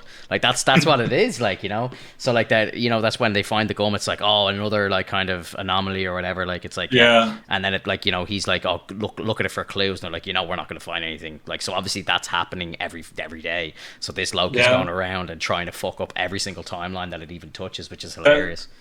That makes a lot of sense because the thing at the very end of it, they're like, this is confirmed third millennia. Yeah, exactly. So, like with the digger and stuff. Yeah, exactly. Like, I love that. And it had nothing to do with. Here's a time traveler going back in time to pick up some oil and get rich. I was like, that's so cool. Yeah, just to set up a trap too. Yeah, I thought that was great. Yeah, it was a fantastic. This Loki has no problem with killing either, because like, I guess that's one thing I love too after rewatching is like after watching the first time, you're watching Owen Wilson do the interview, you're watching that happened, and he's like, I'm just trying to get honest answers. Do you enjoy killing people? And then at the end of the episode, you find out that it's a different version of Loki that's like literally setting these people on fire and watching them burn. So like on the rewatch, when you're watching him do these questions, you're like, wow, all these people that could be his friends and coworkers or whatever are getting murdered, and he's talking to the person like that's pretty much like a version of the person responsible for it, and just being super casual. Like, do you enjoy killing? What is your goal if you did become like just trying to figure out why this is happening? So that was really cool for a rewatch. Yeah, it's interesting the whole, Loki making the point to say that the reason why he doesn't enjoy killing, the reason why he does it is the fact that it's all part of his illusion. He doesn't enjoy it, and I think Owen Wilson's like is happy to hear that, and I think the reason why he's happy to hear that is because there is so many different versions of Loki that he is coming in contact with all the time, some more evil than others. And Yeah. when he makes that realization, you see Owen Wilson's character going, "Oh, yeah, you do realize that. Oh, thank God!" Like, it's like he knows that he's dealing with a good, Like, we can work a good together. one. Yeah, he's like, Yeah. he's dealing with a good one. Like, a theory just said in the chat there: has anyone theorized that the evil Loki is the same Loki that we are watching? Is it possible that this could be just the start of a time loop? It's like, how else would the evil Loki be about the timekeeper or know about the timekeepers? That's an interesting comment because this version of Loki that we know from 2012 has obviously been in existence for whatever, I think 1500 years. I think Thor at one point says he's 1500 years old. So this version of Loki is around the same age because they grew up together. So in 1500 years he's never come across the timekeepers or anything. So the evil Loki, or I'm gonna theorize that it's Lady Loki because of the whole fluid gender thing. And that, we've gotten hints that there's going to be a Lady Loki, so I really think it's going to be Lady Loki. So we'll call her Lady Loki. I think that Lady Loki maybe is older, or from a timeline that is, I don't know, maybe that version of Loki is more advanced and has come in contact with the Timekeepers before and is fighting back against them to then obviously, mimic what Kyle is saying here. And obviously they're collecting all these bombs to potentially blow up the TVA, which makes a lot of sense. Because obviously that timeline, I'd say that Lady Loki is from a timeline that was destroyed. They want to get their timeline back. They want to reset the TVA, and they want to get that version of their time where they're probably the Emperor of Space, or whatever they called it. What did he say? King of Space. Yeah, King of Space. That's a nice feather in the cap. Yeah, like I think that's what's happening. Like, this version of Loki had that, or was very close to it. Like, I even think like when Loki's standing in the courtroom, he makes the theorization himself that he's like, oh, I'm not responsible for this. I'm not guilty. It was probably the Avengers that broke time because they were coming back through time to stop me from becoming the king. So that or becoming the god of Midland, or whatever they call Midgard. Yeah. So it's like, that's like kind of the mindset that he's in at the time. So I really think like, there's definitely versions of Loki that are out there that have actually succeeded in that plan and actually become like rulers of planets and stuff like that. And I think maybe that this is what we could be dealing with. We could be dealing with an eviler version and a female version of Loki that has actually succeeded in that plan in a timeline where it went a different way, and now they're fighting to restore their timeline after the Timekeepers have mashed it into the sacred timeline, which this Loki obviously doesn't want to be a part of. Again, it's very hard to speculate at this time because we've seen so little, and we don't really know the direction where it's going. This is all just speculation, I suppose, at this time. Like, is Laufeyson, is that Loki's actual last name, or is that like a multiverse surname timeline? Yeah, but his birth father was Lofi, right, or whatever his name was. Okay. Or and then so obviously Odin's son is his surname because that's his adoptive name, but his actual Laufeyson is his actual birth name. Yeah, because I was like, if they would have said Odinson, I would have put it together. But the Laufeyson, I was like, is that like a timeline? Okay. Yeah, that would be officially his actual name, and like Odinson would be his adoptive name. I even wrote down his the number they gave him in case that becomes important when they're like Loki I got it written down, but it's in my fireplace, so I can't. Watch the new Rockstars breakdown of the episode. Like, I love everything that he does. It's just fucking crazy, really dude. Great. It's crazy. I thought Calvin, he had a real fireplace, so he just keeps his files in. Dude said nobody would ever think to look there. Did you notice as well, Alex? I heard you talking about the time twisters. Did you notice that Owen Wilson actually calls the device a time twister? Yep, I was thinking that too. I forgot about that. Yeah, he called that a time twister, and then that's why he calls him mischievous scam, because he pickpockets it. Yeah. So maybe that's an homage. Yeah. So like, I love when he's like, because he, when Loki picks up the chair and throws it, and then he uses the time twister, and then he falls on his ass, and Owen Wilson's like, sorry man, he's like, the time twister only reverts, like it only returns the person, not the furniture. Yeah. So, like, I love that. he goes to where he should have been sitting, but the chair's gone. I love that, bro. It's like That's actually, little tiny details like that is just fucking great. That's actually a pretty interesting detail. That's probably going to become a big part in the show going forward at some point. That like you can reset the person, but not an object. Yeah, so That's kind of an interesting thing. so actions technically that take place, you know, if you were to blow up a building, you know, you could return a person, but you can't return what they've done. So yeah, exactly. Like, so that could be really where the story's going. You know, this version of Loki could end up causing a lot of ripples in time, but then maybe he gets reset, but you can't change what he's done. So yeah, Right. I want to see more 1/16th punches. That was awesome. that was Oh. amazing. No, You're that's- moving at 1/16th speed right now, and his lips, the lips flapping and stuff. That's gonna be That's my why the hair looks so bad. It's because they put all the budget into that. that's gonna be my thumbnail for the episode of the podcast. It's just the Best slow, part the is when they slow-mo. time him back up. Yeah, when they speed him back up, his lips go really fast. There's like Yeah. on his way down. It was good. Here's a Finto. you're going, sorry. Will it satisfy you a little bit to know that Loki does indeed still have the Tesseract? He did not let it get destroyed. It does. Yeah, It does. yeah. It just, So there's hope for something. Maybe It's it gets. just- Again, it's though, just that disrespectful. isn't It's the that- disrespect. isn't It's the that- disrespect? You know what I mean? isn't that Yeah, Tesseract though I could- now kind of? I don't understand, because obviously he's been taken out of time with that Tesseract, and Yeah. now if you think of, like, if you go back to Endgame and Steve Rogers going back in time, he has it as a stone. So like, where is he returning it to as a stone?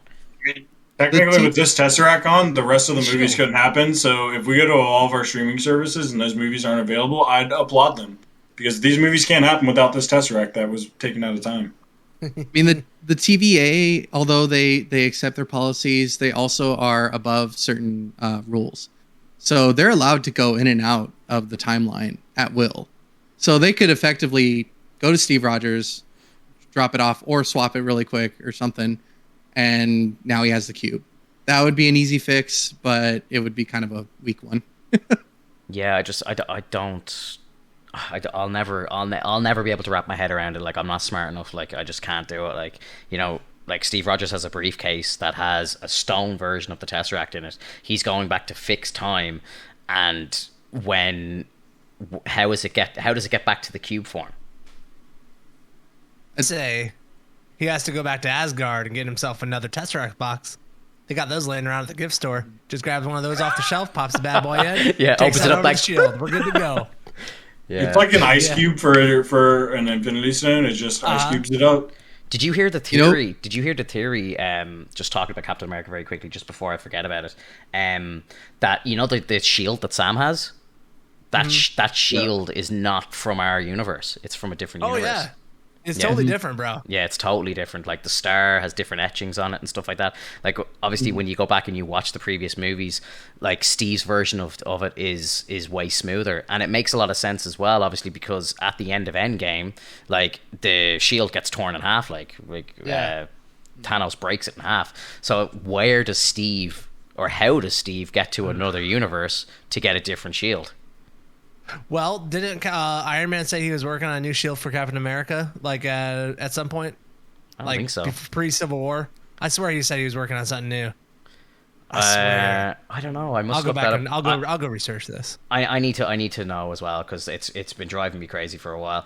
Because it's like, I remember in Falcon and the Winter Soldier, what's her name, Lady Hydra makes a mention of a shield or something like that, and the fact that it doesn't belong to any government or something. And I think that's sort of meant to be alluding that somehow she has access to a multiverse or something like that. So I don't know if maybe Hydra had access to a different universe, and that's where Steve went, or somehow picked it up or something. I think Interesting. I think it's just unknown at the moment, but it's something that's been racking my brains for a while. Because it's like, when he goes back, if I'm not mistaken, when Steve travels back, he doesn't have he only has the hammer and the stones with him. He doesn't have a shield. So Right. the shield's broken. So in 2023, at the end of Endgame when he goes to travel back. He has no shield. And then when he lives out his life and comes back as an old man, apparently, again, I don't think this is true either, but when he comes back as an old man, he has a shield from a different universe. It's fucking nuts. Like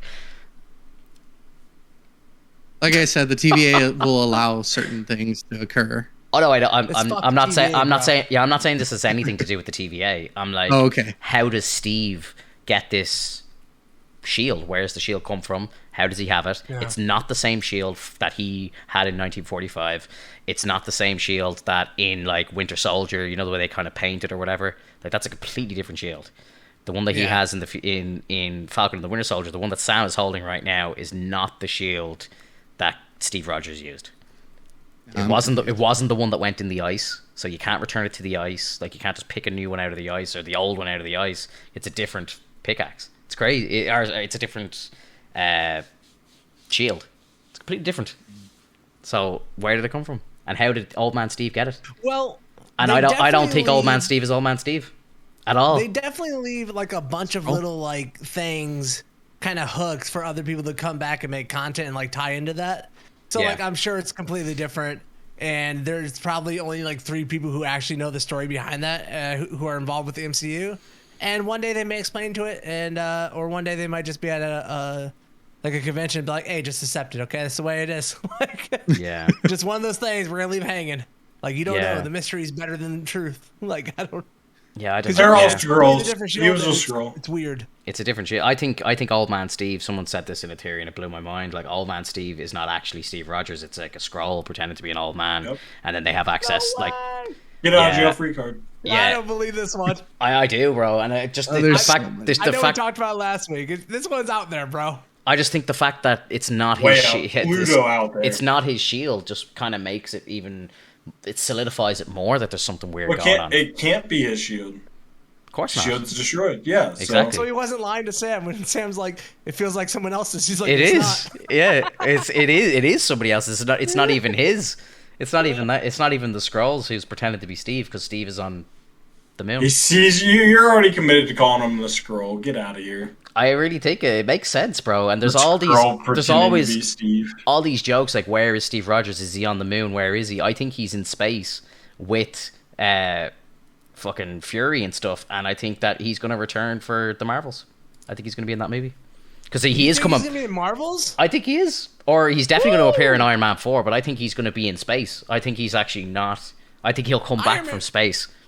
Wait, there's an Iron Man 4? No, Captain America 4. Sorry. Okay, I was like, There this is news that you're well, just there's- casually dropping on us, Finto. There is- Iron Man 4. there is Iron Man, the Ironheart, like his daughter taking over. Yeah. That's confirmed. So technically, that would be like Iron I Man don't 4. think it's gonna be his daughter, is it? I believe it is. Yeah. It'll be a mommy-daughter Ironheart's a completely film. different character in the comic book, Oh boy. right? Ironheart was his daughter. No, Ironheart's like a black girl. I thought. Yeah, Ironheart I was do always his remember daughter. I don't know. Must look it up. But I think it's meant to be his daughter.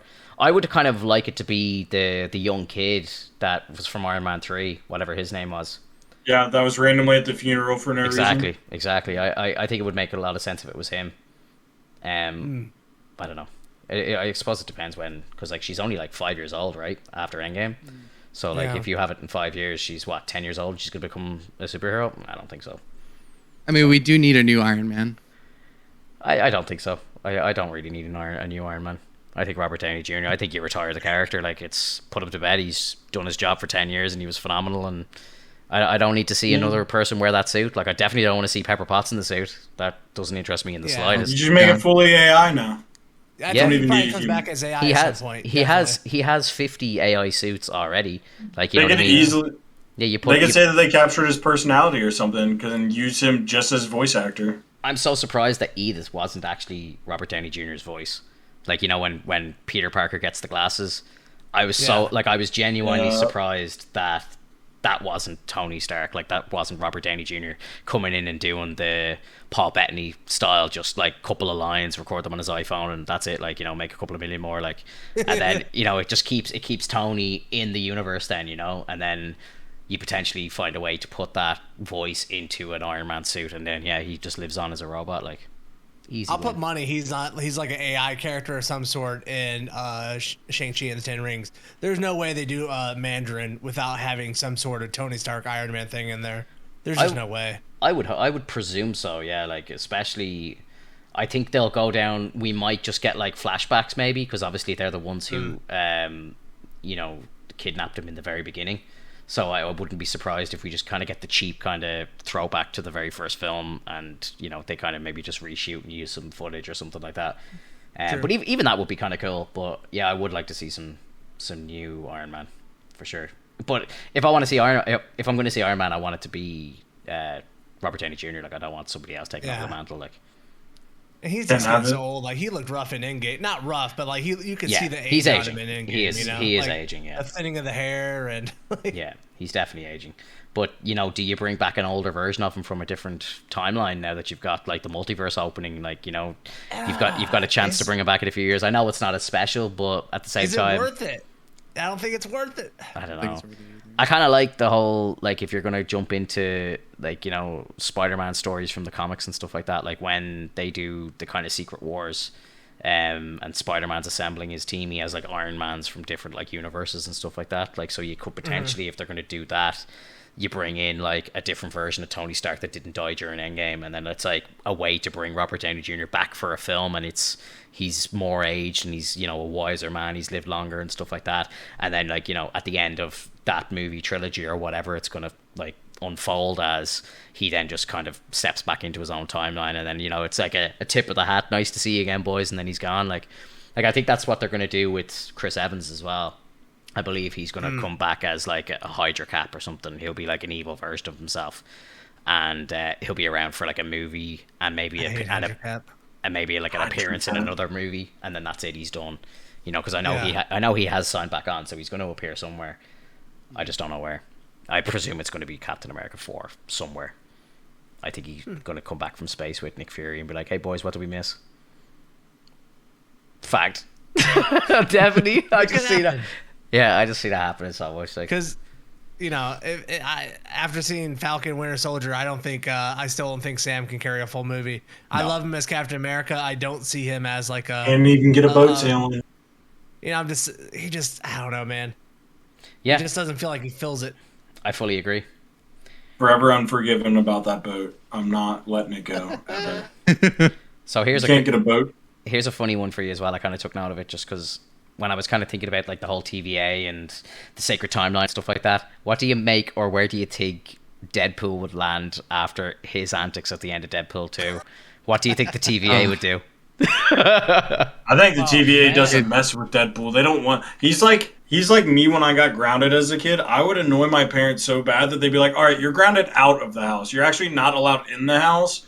Until it's time for you to go to bed, because I would like stand on each end of the doorknob and swing back and forth, and like I'd be a little mischievous scamp. You can't have Deadpool in there. Yeah, you can't have Deadpool in there doing what he does. Could you imagine Wade getting arrested and brought to the TVA? He'd set the place on fire or something. Like it'd be so good, bro. But I just think like I think it will become a kind of valid question just with what I've heard, like the kind of plot and storyline of Deadpool 3 and how they're bringing him into the MCU and stuff. I think it could be a question that might be asked, like, you know, what's going to happen after this whole Cable thing, like with Cable's tech and stuff, and he just goes back and clearly just saves his woman and just says fuck it to the timeline. Like, so I don't know, like, maybe that's what he's meant to be doing, though. Exactly. I know. It's like, is this just another kind of cop out? Like, is this just a safety thing again? Like, where it's like, you know, we'll make all these changes, and then it's like, oh well, this is just the way the TVA wanted it. It's the plan. You know, it's like it's just such an easy cop out. Like, yeah, because I was already saying it. Yeah, that's why it's not a cop out. That's why they're going to get bombed with these reset charges, because it's not a plan that works for everybody. Yeah, true. Mm-hmm.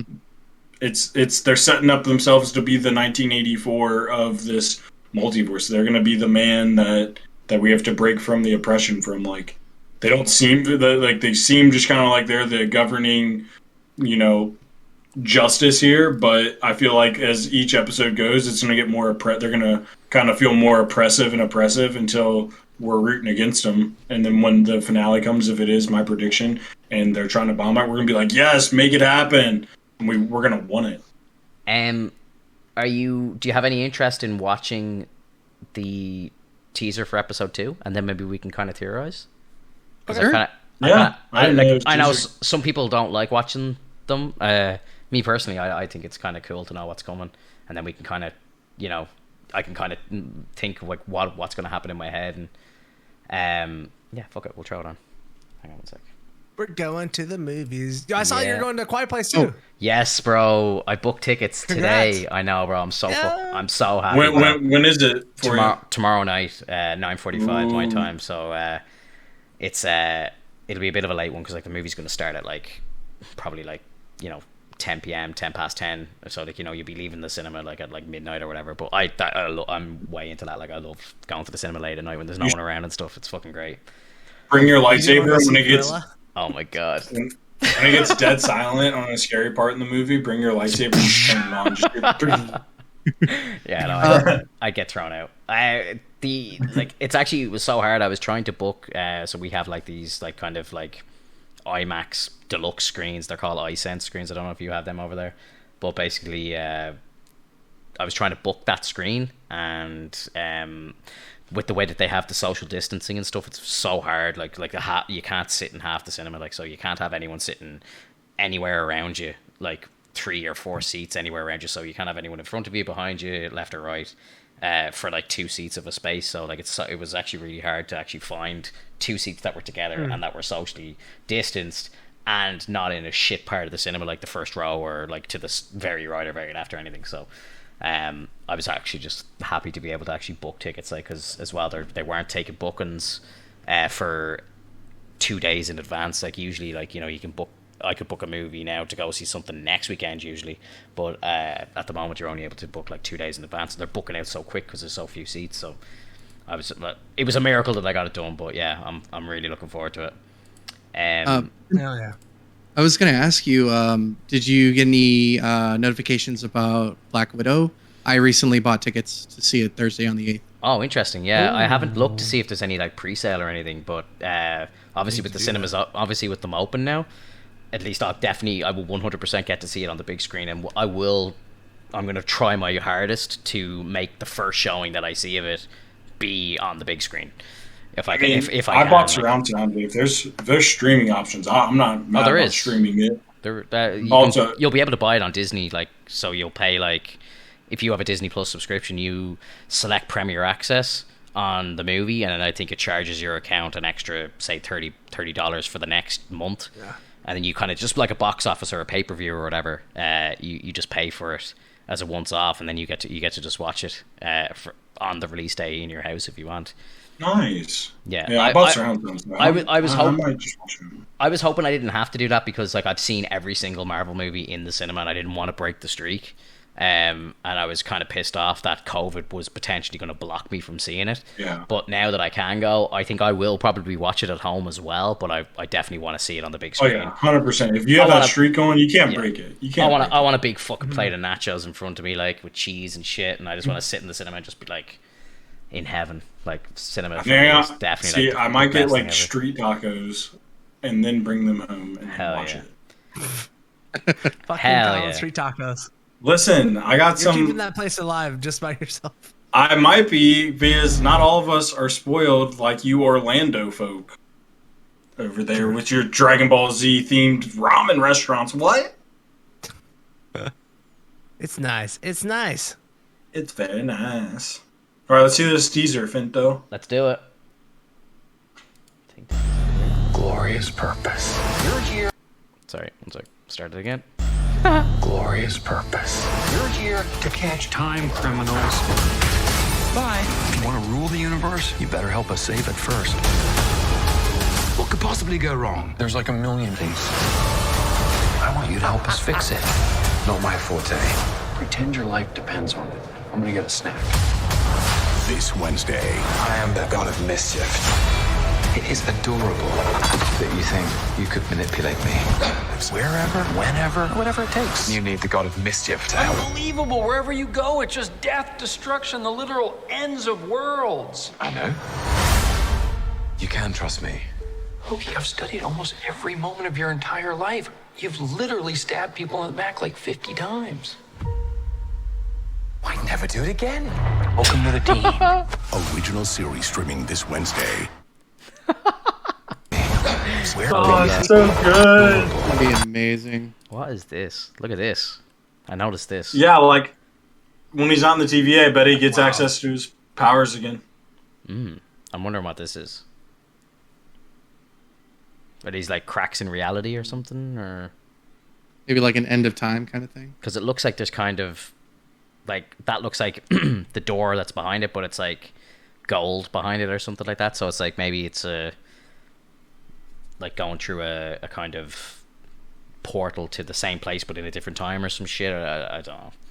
I don't know. This good cop, bad cop banter that they're gonna I love they're it. setting up for Loki and Owen. Amazing. I Like, love it. I love it. It's so good. Like you've literally stabbed people in the back 50 times. Yeah, I think this might be. I'm just gonna throw this one on real quick because I think this is a different version. Another same teaser. What does that mean? You'll catch up.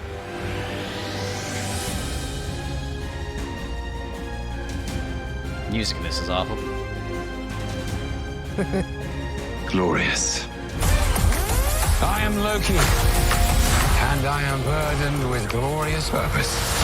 Loki is insubordinate. This man is chaos. Maybe we need a little chaos on our side. Bye. I know what I am. Good. Bad. Loki, get over here. Bit of both. He's really arrogant. Streaming this Wednesday, only on Disney Plus. Hell yeah! Like they're definitely gonna start like bouncing through time and like obviously that's why things like get over here. Like you're fucking with time. Like what are you doing?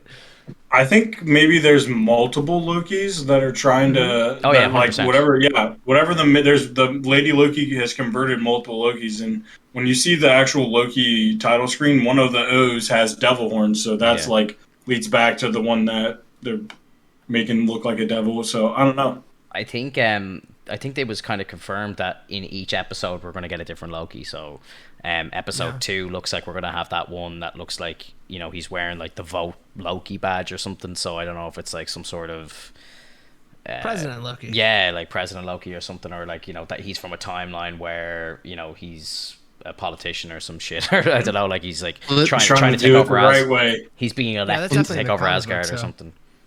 Well, now it makes so much sense because when you see some of the visuals in the show, you see there's a prime and then there's 5 underneath, which means like the first episode and then the other episodes. Yeah. Yeah. True. It'd be Yeah, and exciting. I think like in this episode, the Loki that like when they're in France, I feel like there's a line where they said they got the person who was in there, who was in that timeline, like the variant. No, I Yeah, think I they feel said like they a lot- weren't gonna get anything. He's like, run the test, and he's like, we're not gonna get anything. He's like, do it anyway. Yeah. And they make the reference to where the kid's like scared of the devil, and it's just like he's more afraid of us than we are of him, Yeah. sort of thing. So it's like they know exactly who that is, and they're hunting them, and they have that Loki on the run, sort of thing.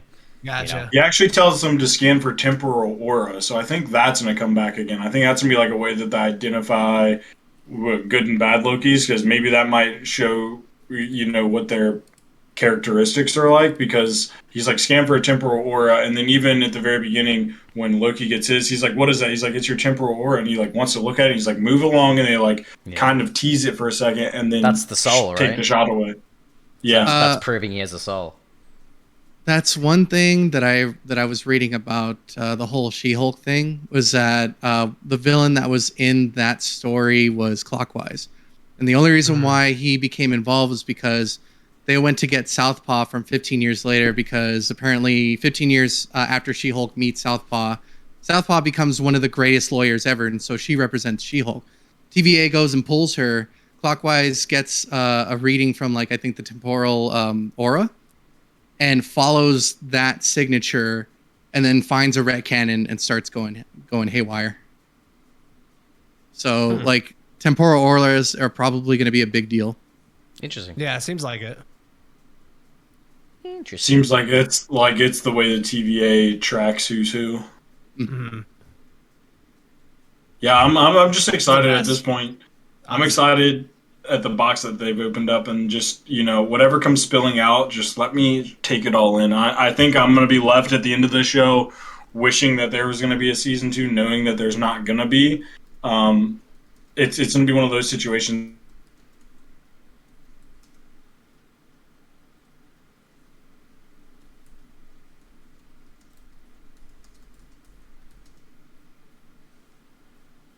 They've done their job. Finto, did we lose you? I'm here. I'm back. Sorry, my Okay. my Wi-Fi's bullshit, bro. It just times out for like a second. Like A second. I'm good. I'm here. It's just there's I'm living in an area like there's like 100 fucking apartments around me, so there's like mad congestion on the lines at certain times. It's driving me insane. Like, Do you know how to change your channel on your Wi-Fi? I've done all that. Okay. Like, but even like my computer is like hardwired directly in, like, so it's going over Cat Doesn't 6. matter. So it doesn't even matter. It's not the Wi-Fi for me. It's the lines. Like, they just get congested. Like, so, like, I've had engineers out and we've changed every splitter in the fucking line from the boxes into the house and everything. Like, there's nothing you can do about it. It's They need to add more nodes. Very frustrating. Like, I've been like looking to try and get like dedicated fiber optic in my house, in my area, and it's not even available. Like, it's so annoying. Like, my camera keeps doing that flicking thing as well. It's fucking pissing me off. Your situation today, it makes you like consider moving. You're like, Yeah. Like, I shouldn't want to move where I live because of this kind of issue. Like, my internet was down from 6 a.m. until like almost 2.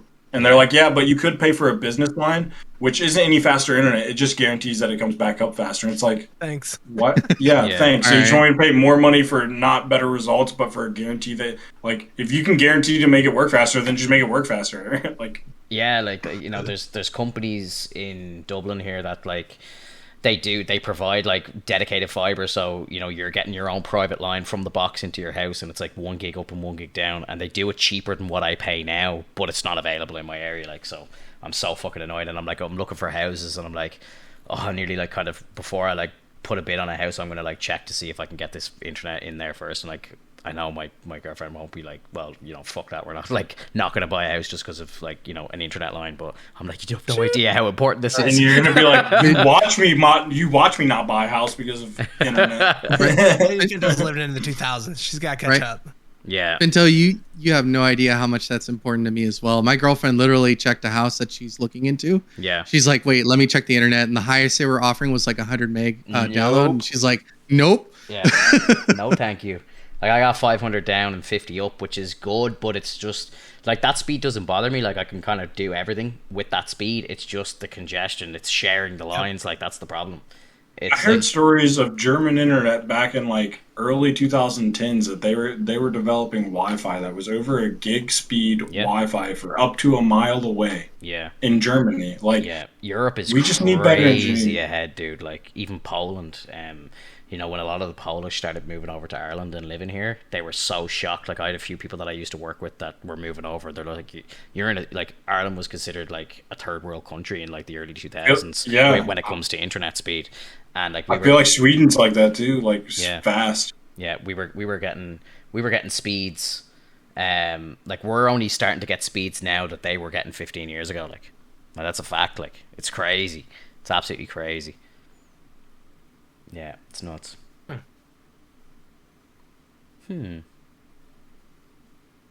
I'm excited. How many is this? Do we know how many episodes is this? Only 6 episodes. 6 episodes. Yep. Yeah. I'm interested to see, because obviously when that finishes, we have like, so we'll actually have, before the finale, I think we figured this out last week, we actually have Black Widow around episode 5, so we'll kind of have like a double bill where we'll be talking about episode 5 of Loki and the movie in kind of one cast, which would be epic. And then that would be nuts. Yeah, and then we'll have the finale of Loki, and then I think we have to break until Eternals. Am I right? Or is there something? Eternals or Shang-Chi first? Sorry, Shang-Chi. I thought Shang-Chi was Shang-Chi's like September, I think, and then Eternals is like. Shang-Chi, bro. I think it's because of that Eternals trailer. Yeah, Eternals shot all over it, bro. Like, I'm way open to watching Shang-Chi, I'm looking forward to it. I think it's going to be amazing, but at the same time, I've no invested interest into the character or the movie at the moment because I don't know any of the history, so I'm going in completely blind, which I'm very excited about because I want to go in blind. You know? Yeah.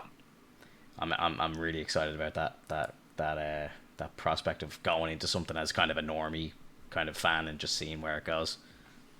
Well, it would also be nice to kind of set us back down under the ground because we're so high up on like the scales, like the cosmic scale, and then the time scale, and then like all this craziness. Yeah. So to have like just someone who's on the street, who's learning the ways and dealing with organizations, it'd be a nice change of pace, much like Black Widow. Yeah. Yeah. Yeah. Like I think who was I listening to? I was listening to somebody and they were talking about, and they made a kind of good point, like a kind of good comparison. Like, you know, I don't think the Marvel fans want origin stories anymore. And I think that's why Shang-Chi isn't being as well received, and potentially why Eternals again is kind of like being maybe like passed up on a little bit, because I think like what Marvel have done for us is like they've kind of built this universe now, and now instead of like going back to the start and finding out who a character is and what their history is and who they are and blah blah blah, and not wasting but like spending an entire movie just learning about a new character, everybody just we're all dying for the cameos. We want fucking Doctor Strange to be shown up and shit, we want Spider-Man to be shown up and shit. Like, you know, I think we've kind of in a way come past the whole origin story thing, and I think that's a very valid point as to why the likes of Shang-Chi and Eternals aren't kind of hitting as hard as, like, say, news about Loki or news about, like, you know, Secret Wars or any of these other projects, because everyone wants to know what happens next. They don't want another origin story. And, like, for me, I don't really agree with that because, like, you know, obviously I do want the Shang-Chi story. I want to know where it is. And Shang-Chi is linked, obviously, to different movies and stuff like that. So, in a way, it does expand on things. But I just kind of want to... I'm interested in it, but I can see why, you know, a lot of normies are kind of like, oh, just tell us what happens next with Captain Marvel and, you know, Iron Man and all these people. Like, you know, that's where people want to be. Like, they want to know where Loki's like, what's going on with Spider-Man? Like, where the fuck is all this going with Doctor Strange 2? They're not really interested in going back to the start and having to learn about new characters that aren't connected right now to the universe, even though the 10 rings are connected. And I suppose you would only know that if you're a diehard fan, you know. So I suppose it's kind of the normies are skipping it, like, you know. They could have less disrespected the Infinity Stones if they had like a couple Infinity Rings. Like, I was hoping to see, like, when I rewatched, I was like, maybe they have Infinity Rings. Maybe they have one of the 10 rings in there or something. You can see the size of them because they're supposed to be like bangles. The only other thing I saw in there besides Infinity Stones was something that looked like a war medal, which didn't make sense to me. Yeah. Yeah, I don't know, like, I'm curious now to see, like, as well, like, will Loki be the end of the TVA? Like, I suppose we really need to see what happens, like, but I'd be curious to see if the TVA does continue, and, like, if it will kind of make an appearance in Quantum Realm, or, you know, maybe then in Shang-Chi, or somewhere down the line there's then, like, you know, opportunities to go back into the TVA, and then you realize that it actually links to other stories as well, not just, like, you know, the nods to the Infinity Stones and stuff like that, that maybe they, you know, obviously they have access to the biggest picture. I really like the idea that potentially Loki as well, like, might come actually back into the universe as a kind of all-knowing specter. Like, I really like that idea, and that, like, you know, he can start observing time, and maybe he gets some sort of tech from the TVA that he can start bouncing around in timelines and stuff. Is he our new cameo character? Maybe Loki. You could. The Lokis bomb the TVA, and the good Lokis that are left are the timekeepers, the gods of mischief. It's like the Council of Ricks, the Council of fucking Lokis. Rick in Fortnite? Yeah. Yeah, that Rick guy from Fortnite. I think the TVA can exist without, like, the 3 lizard dudes in charge. Like, I could totally see the story of the building that it's just like those people have them brainwashed into, like, how things are supposed to be, but, like, they don't need those 3 lizards to, like, operate, you know? Like, if those turn out to be the ultimate bad guys and they break out of this sacred timeline, that doesn't mean that like controlling or like preserving the timeline isn't important. Yeah. It's just not the one everyone has to lead to the timekeepers. Seeing what he saw was a wake-up call, says Blakey. Like, yeah, I think he definitely, I kind of said that at the start as well, I think he's kind of fast-paced the story arc that he actually sat through. I think he kind of like jumped and kind of like is nearly the Loki that dies at the hands of Thanos as is, because he kind of realizes where his life goes. He sees that he reconnects with Thor and all this stuff, and he's kind of experiencing it all in like super quick time. So yeah, I'm curious to see, because I know one of the things he says in the episode is, I can't return to my timeline, can I? And like, you know, Owen Wilson's Morbius or whatever his name is, he's kind of like shaking his head as if like, you know, no, you can't, like, you know, we've reset it and that's it. Like, that preview did say though. That preview did make it seem like they're offering him a chance to get back though, because he's like, if you want to help, if you want to rule face, you have to help. You have to fix it first, like, yeah. So yeah, I don't know how that works. That seems like a contradiction on what's said in the first one. Yeah. That happens in the comics as well with Loki. There's a point where the TVA picks him up as well, and it's like, you've committed so many crimes, we're ready to erase you. But if you help us out with some things that we need help with, we'll scratch one thing off for every good thing that you do. Yeah. It's kind of like the Suicide Squad, you know, you're buying time back. Squad? Yeah, basically. He's buying his time back, like, you know, take 15 years off your sentence every time you do a job for us, like, you know. Yeah, it's cool. More time. Have you guys been watching, just to change the subject slightly, I don't know if there's any Star Wars fans here, but have you been watching The Bad Batch? No, not at all. I haven't, because I feel like I'd have to watch all the Clone Wars to appreciate it, and I haven't watched all the Clone Wars. It is like pretty much a direct continuation of the Clone Wars. To be honest, I watched the first episode, which was really good, very strong start, and then it kind of does what Clone Wars does, where there's character development, as they like to call it, but yeah, it's filler. Like, it's like these really fucking kind of boring episodes, and they brought back these characters that were really not well received from the Clone Wars, and it's kind of like, you know, I don't give a fuck about these two. Where the fuck is Ahsoka? Where's Rex? You know, all the main characters. Nobody got time.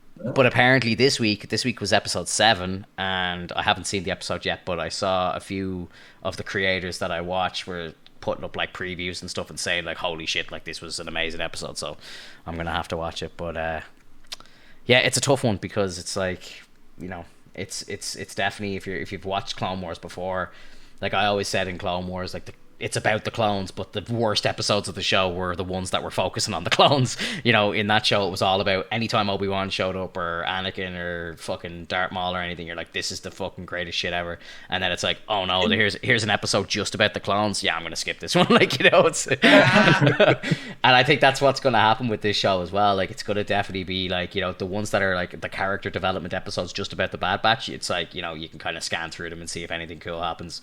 But apparently this week's one, episode 7, is gonna be a banger, so I'm gonna have to watch it tomorrow. I hope it's good. Did you see the first episode? Is just I was just like, okay, I don't need this. I just don't need this in my life. Like, it's not. I'm not excited about it. I think you could probably watch a series breakdown by a YouTuber or something when it's all over, and just get the main bits, see how it ties into episode 4 or whatever. Like, you know, you don't even need to watch it.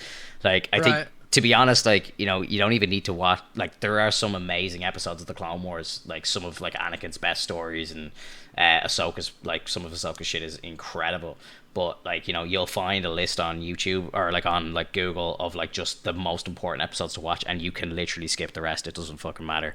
Like, I would nearly say to people, if you're gonna watch Bad Batch, watch the last 4 episodes of the Clone Wars and then go into Bad Batch, and you don't even need to watch the Clone Wars then. Like, you know what I mean? It's like, that's how important it is. Like, but yeah, did you see? I don't know if you ever watched Variety do these actors on actors interviews. Have you ever seen them? Any of them? Did you ever watch any of them? I've seen some of those. Yeah, some of them are so fucking good. Like, they did one recently with Chris Evans and Paul Rudd, and it was hilarious, because the two of them are obviously like comedians and stuff, so the two of them bouncing off each other was brilliant. But they did one this week. They only aired it the other day, and it was Ewan McGregor and Pedro Pascal.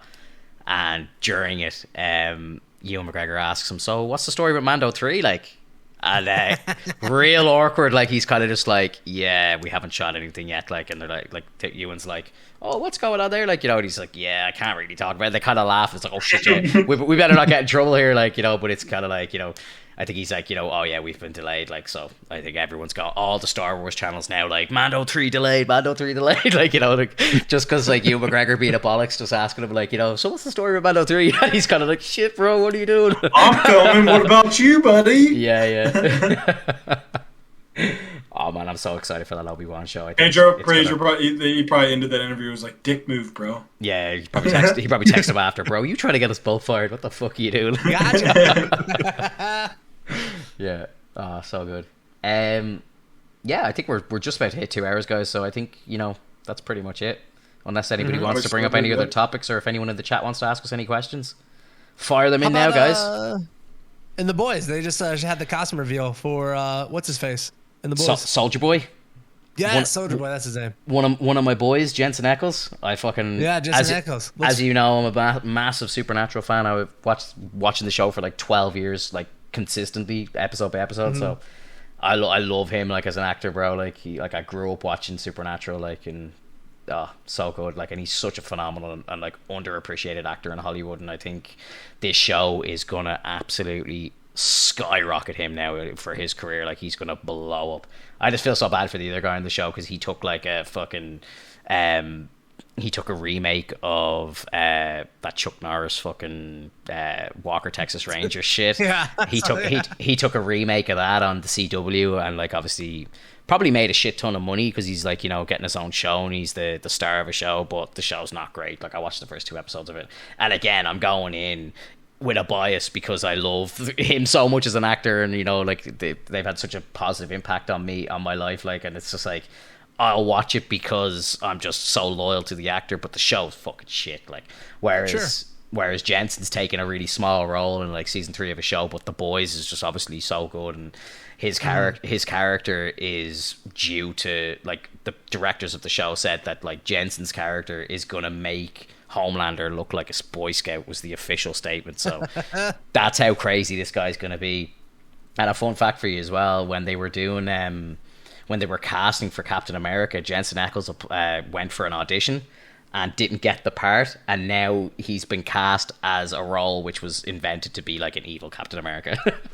which is pretty sweet, like, for him as an actor to be able to say that. It's like, oh well, they passed me up in Marvel, but now I'm playing like the evil Captain. Like, so yeah, I'm really looking forward to it. I think it's like September time for Boys 3, as far as I know. I really felt like the costume they showed, like, you could really see why he was close to probably becoming Captain America. It was like in like some of the finalists. Yeah. Because he does look like all American. He's got that stance of stature. Bro, like, he looked good in that costume, man. He's from Austin, Texas. Like, you know what I mean? He's like proper American. Yeah, 100%. Like, he's a fucking, in real life, a country singer and stuff like that. Like, he's, to me, like, especially for like me, like, looking in from the outside at America, like, I would consider him to be very American, like, and yeah, I fully agree. And like, even like when they were probably casting for Captain America, I think they did the first like castings for that like probably back in like 2008, so he would have been like 13 years younger at the time, so he would have been like in his prime. So yeah, I'd say he was probably in close contention to actually get that role. Be very interesting to, I always wonder, like, if like, do you ever like Google like, people that almost got cast and things, and you kind of think like, Jesus, how different would that have been? Like, apparently Cillian Murphy, the Irish guy from like Peaky Blinders and stuff, he was like so close to becoming Christopher Nolan's Batman. Like, how weird would that be? Like, having, that'd have been kind of interesting. It would have been. And apparently Christopher Nolan loved him so much, and he was just about to get the role, and then Christian Bale came in and fucking smashed the audition. And they were like, I love Cillian so much that I need to create a character for him. He needs to be in the movie as well. And that's how he got the role of Scarecrow, because he actually didn't even audition for Scarecrow. He auditioned to be Bruce Wayne, and he did such a great job that they actually wrote the fucking part for him. And we're like, okay, we're going to bring him in. He needs to be a villain. He can be Scarecrow. We'll change a few bits and aim the character towards him because he loved him so much. Like, insane. Yeah. Mm-hmm. Cillian Murphy's facial expressions are so good, though. Oh, which is why I understand why he's Scarecrow. He's a fantastic actor. He really is. Yeah, absolutely. Do you remember? I don't remember if it was a joke or not. Nick Cage being Superman. Yes. Yeah, No, no, he did screen tests. Yeah, he had a suit on and everything. Yeah, yeah. I'm hoping he appears in Flashpoint. I want to see it when Barry's going through the multiverse. I want to see it, bro. So funny, bro. Yeah, it's gonna be insane. Oh yeah, Kitchen just put a picture there in the Marvelous Chats, the chat thing there, and it's a clip from the end scene, and they're thinking maybe it's Howard Stark. Yeah, I can see it. Like this show is all about bouncing through time, you know. So why not? Yeah. Why not? You know, I'd love to see the Howard from the first Captain America movie. I can't think of his real name, but I love him as an actor, and he was in the Peggy Carter show. And that would kind of make sense. You know, we're seeing Peggy appearing in the background again. So I wouldn't be surprised if they kind of go back to the 1950s and you might see where Peggy gets picked up and then that version of Tony or Howard appears and so on. And then again, that's so heavily tied into the Tesseract story because he's just picked it up from the ocean when he was trying to look for Cap and stuff. So yeah, that makes perfect sense to me. Like I could easily see Howard Stark appearing. Any way to get Howard Stark in is great in my books. Like, you know, I love him as a character. He's such the OG Tony. Like, you know, like you see, the apple doesn't fall far from the tree. You know, it's like that he is like Tony is his father. Like, you know, and it's great just to see another version of it. You know. I mean, how did you feel about Dominic Cooper's role? Yeah, as a younger. Howard? That's what I was talking about. Like Dominic Cooper. I couldn't think of his real name. I thought you meant the older one. No. Dominic Cooper. I loved him. I loved him in the Agent Carter show. I loved him in Captain America 1. I thought he was fantastic. You know, I really did. I thought he was great. I'd love to see more of him. I was kind of hoping for Agent Carter season 2, like, because I actually really enjoyed it. I thought it was great. It was great to see the original Jarvis and everything, and it just kind of tied it all together back then so nicely because we didn't really have much of an expansion on the universe at that time. So it was really nice to see some TV at that time that kind of expanded the universe a bit. Now, obviously, you know, it's been expanded so much that something like Agent Carter, if you went to watch it now, wouldn't really hit as hard because it's kind of like, yeah, whatever. But at that time, it was just amazing to see, oh shit, this is like her after Captain America 1, you know? And shit, there's Howard, and wow, there's fucking Jarvis. You're like, oh my god, this is amazing, you know? So I thought that was really good. I think that's all on Disney Plus now. You can watch that if you want. Like, it's really short. So, yeah. It's really short, but it's really fucking good. I would highly recommend it.